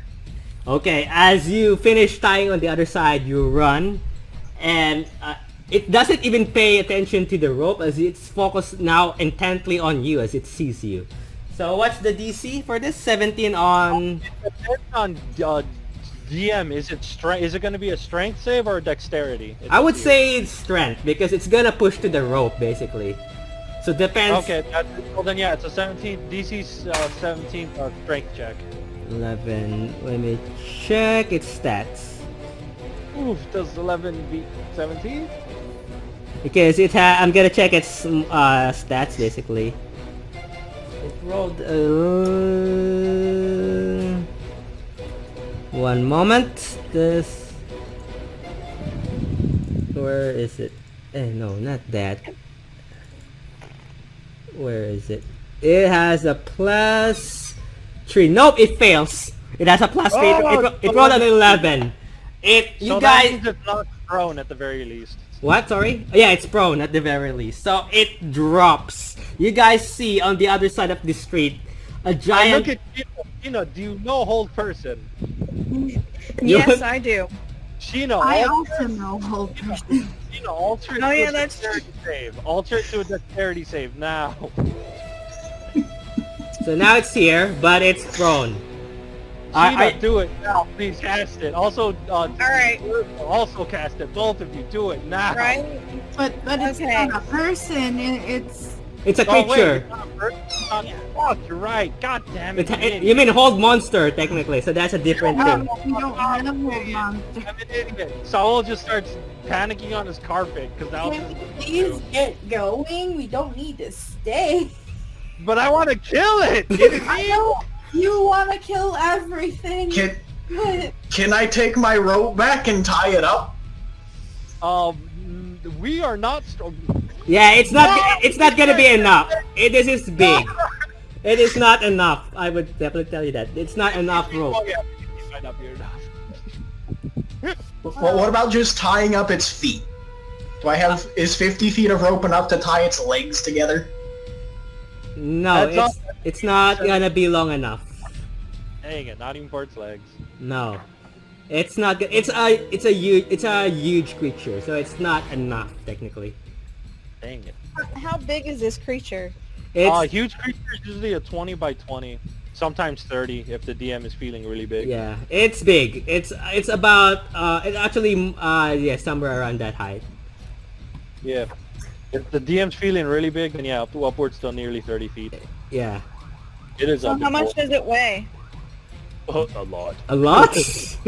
More than an elephant, I can tell you that. I'm not sure about the specifics. Nor, you see the Well- tiefling girl rush beside you and going to your friends. Technically, are you gonna follow her? Yep.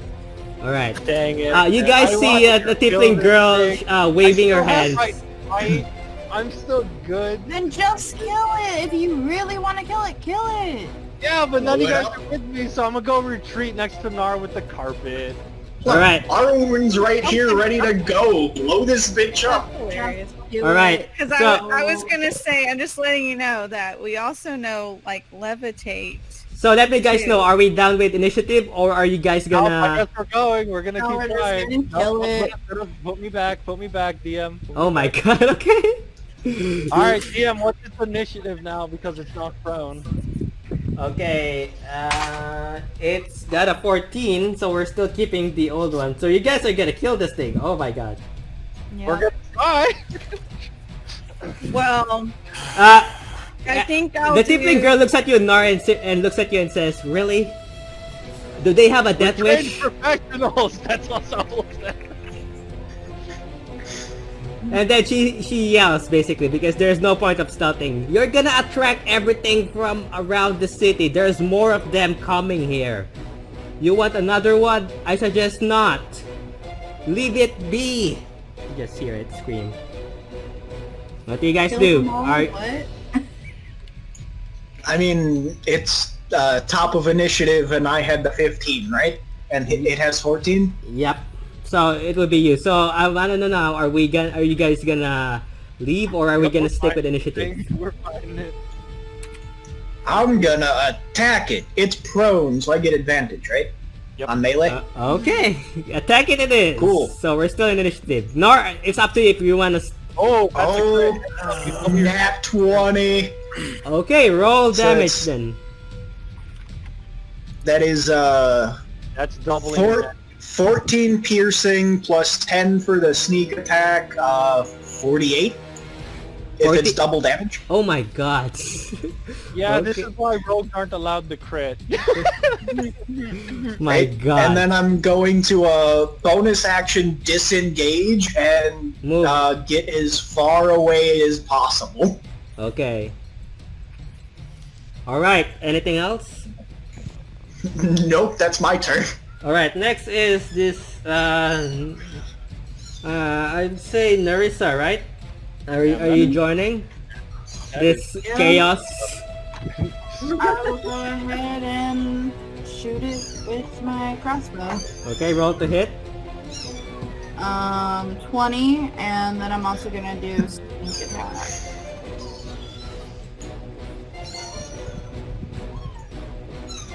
So if that hits, he he'll take 8 damage. 8 damage and alright. It's still standing. Anything else? Oh my gosh. That does it. Alright, next is this guy. Whoops. It's his He's turn. gonna use half his movement to get up. Oh, one moment. Aw. I hear kittens. I know. They're like, no, don't let him leave. Let me check the stats of this. It's 30 feet apparently, so... He can use his half his movement to 10, get up. 15... Oh yeah, thanks for reminding me. So 5, 10, 15. It's slowly walking towards you guys. The tiefling girl sees this and hides, technically. You see Nard, the tiefling girl, just hide. The tiefling woman, basically. Sorry, not girl. I look at Narissa and I'm like, alright Narissa, am I smiting it or am I playing this smart? Because if I smite it, I have to get close. Up to you. Honestly, just Narissa doesn't want to deal with your shit. Kind of a nope moment. Blow it up. Blow it up. Blow it Well, up. I can still I roll use my insight, I ice got a knife. 19. I mean, Narissa, do you want to deal with my bullshit? sure. Yes! Alright, Tina's next in the round, so it's not me. oh. Tina, Okay. if you could inspire me, that would be really helpful. Okay, Sheena, what are you doing? I've used all 3. Dang. And Or I wait, have never the mind, they longer had end. a chunk already fired. Dang it. What are you Say guys that do- again? What are you guys gonna... Sheena, what are you gonna do? I'm moving 15 feet forward, 5, 10, 15? and then I'm going to use the ice knife. Okay. I'm And, change it to fire or force? but I'm gonna use fire instead of ice. Okay. So I gotta do the... Yeah, let me do the... Roll to hit. Fire against Skeleton Boy. Roll to hit. Yeah. It's a 6. Nope, that misses. Alright, she still gets the explosion though. Alright. Yeah, that's unfortunate. Oh, And I got yeah. I'm doing this at a level 2. Alright, so it's 3d6 fire damage. Yeah. 3d6 fire damage. Alright, what's the DC of that again? 15 dex? Right? What's wrong? What's the DC save of the explosion? It's 15. 15. It failed. Alright, roll damage. Okay. It's 10. It dies. Woo! Oh wow. Yes! It had Rip 15. warrior! I don't think that will ever happen. I killed something on a miss. That's weird. I honestly thought you guys were gonna scram, but damn. It had 52 hit points. It only technically had 52 hit points. Cool. Oh, I could I'm have taken gonna it down. go to get. And now we're done with initiative. I'm gonna So, go get my rope back. So while they're wrapping it up, I'm like, see, told you, trained professionals. Now where are we going? It's the tiefling girl's just looking at them, mouth wide open. Owl is celebrating. See? And I didn't even have to help them that time. Okay, one moment.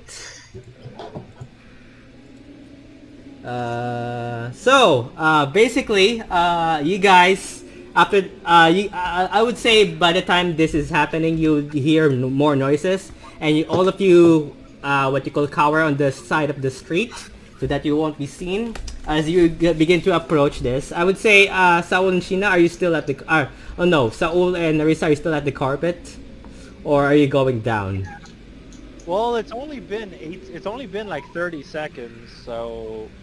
Because that's how combat works. 6 So seconds per round. Yeah, that's the issue with cinematic time versus like real time in Yeah. D&D. It's only been 30 seconds. 4 hours is more like a couple minutes. Yeah, it's only been like 30 seconds, DM. So Yeah. I'm not gonna lie to you, those are some pretty fast zombies. I mean, technically, I didn't expect you guys to kill all everything, so... God, that's why I don't like D&D combat time, because I'm not lying to you, DM. It's only been 30 seconds. Yeah. Suddenly, like a zombie horde is on top. Alright, so, We're going at hyper speed. so are you guys still at the carpet? 28 days later, zombies. Are you guys still at the Anyway, carpet? Narissa, what are we doing? Are we flying away or joining the team? Because these are very fast zombies, apparently. Join the team. Alright, we're joining the team. Alright, so you guys hover down to the party and join them, and you guys see this stippling woman. So, one moment as I show you what she looks like.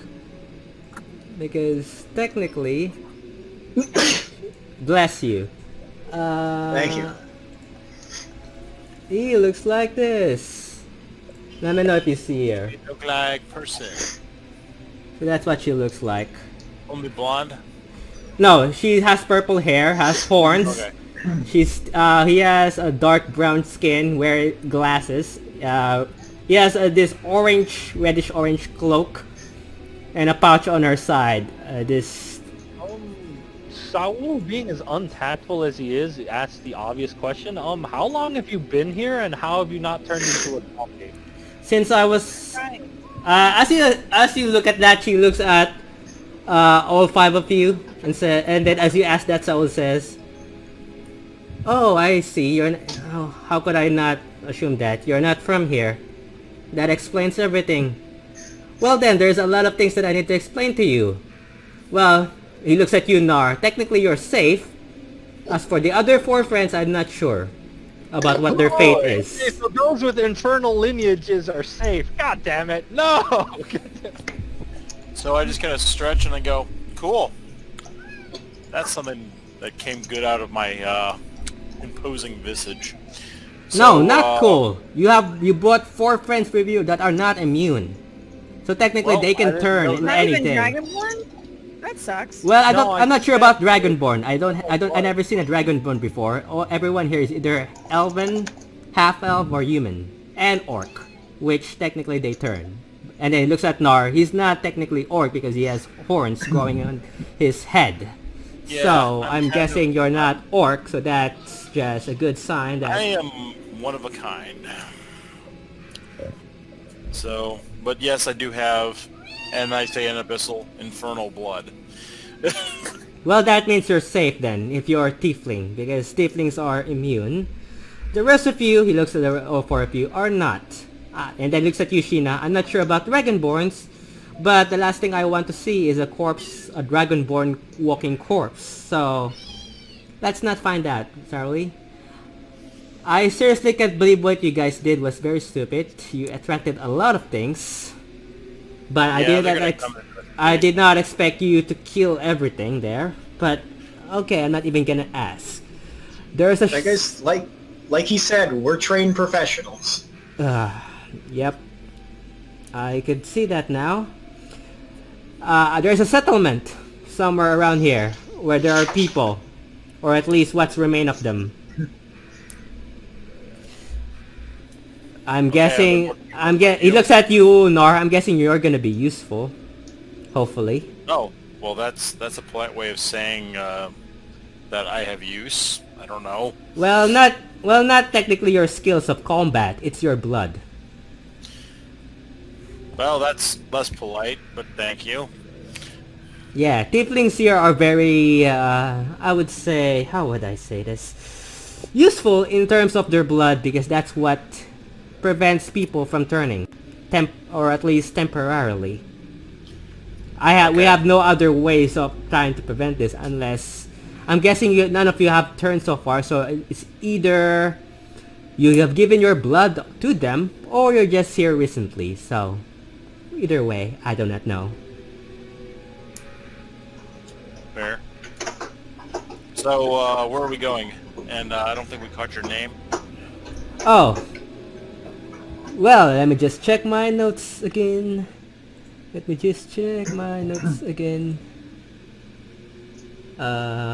is it?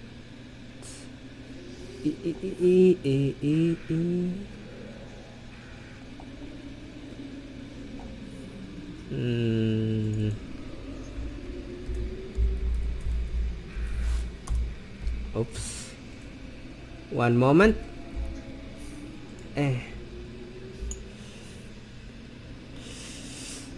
The name is Rin. Rin Emberfang. So that's Slasher. That's your service, and these are my compatriots. so that spelling is R-I-N and then Ember Fang. E-M-B-E-R Fang. Alright. So... Well then, we have a long conversation considering you're not from here and I'm not sure how the people who are guarding this place allowed you to get in here, considering you have 4 people that could potentially turn undead at any moment. 2 words. Trained professionals. Yeah, let's it continue. doesn't protect you from turning undead, unfortunately. Well, I mean, I am wearing a face mask. That doesn't help. Let's whatever go. the case is, There are let's go things ahead. here that are gonna be cowering in the streets very soon, considering you attracted a lot of noise, so let's go. And she just walks to a different direction. Are you guys following her? Yep. Yeah, might as well. Arnwin's had his fill for now. Okay. As you guys follow her, in deeper into the city, so you guys are probably heading direction where you came from, technically, but in a different angle. So I would say that is where we're gonna end tonight's episode.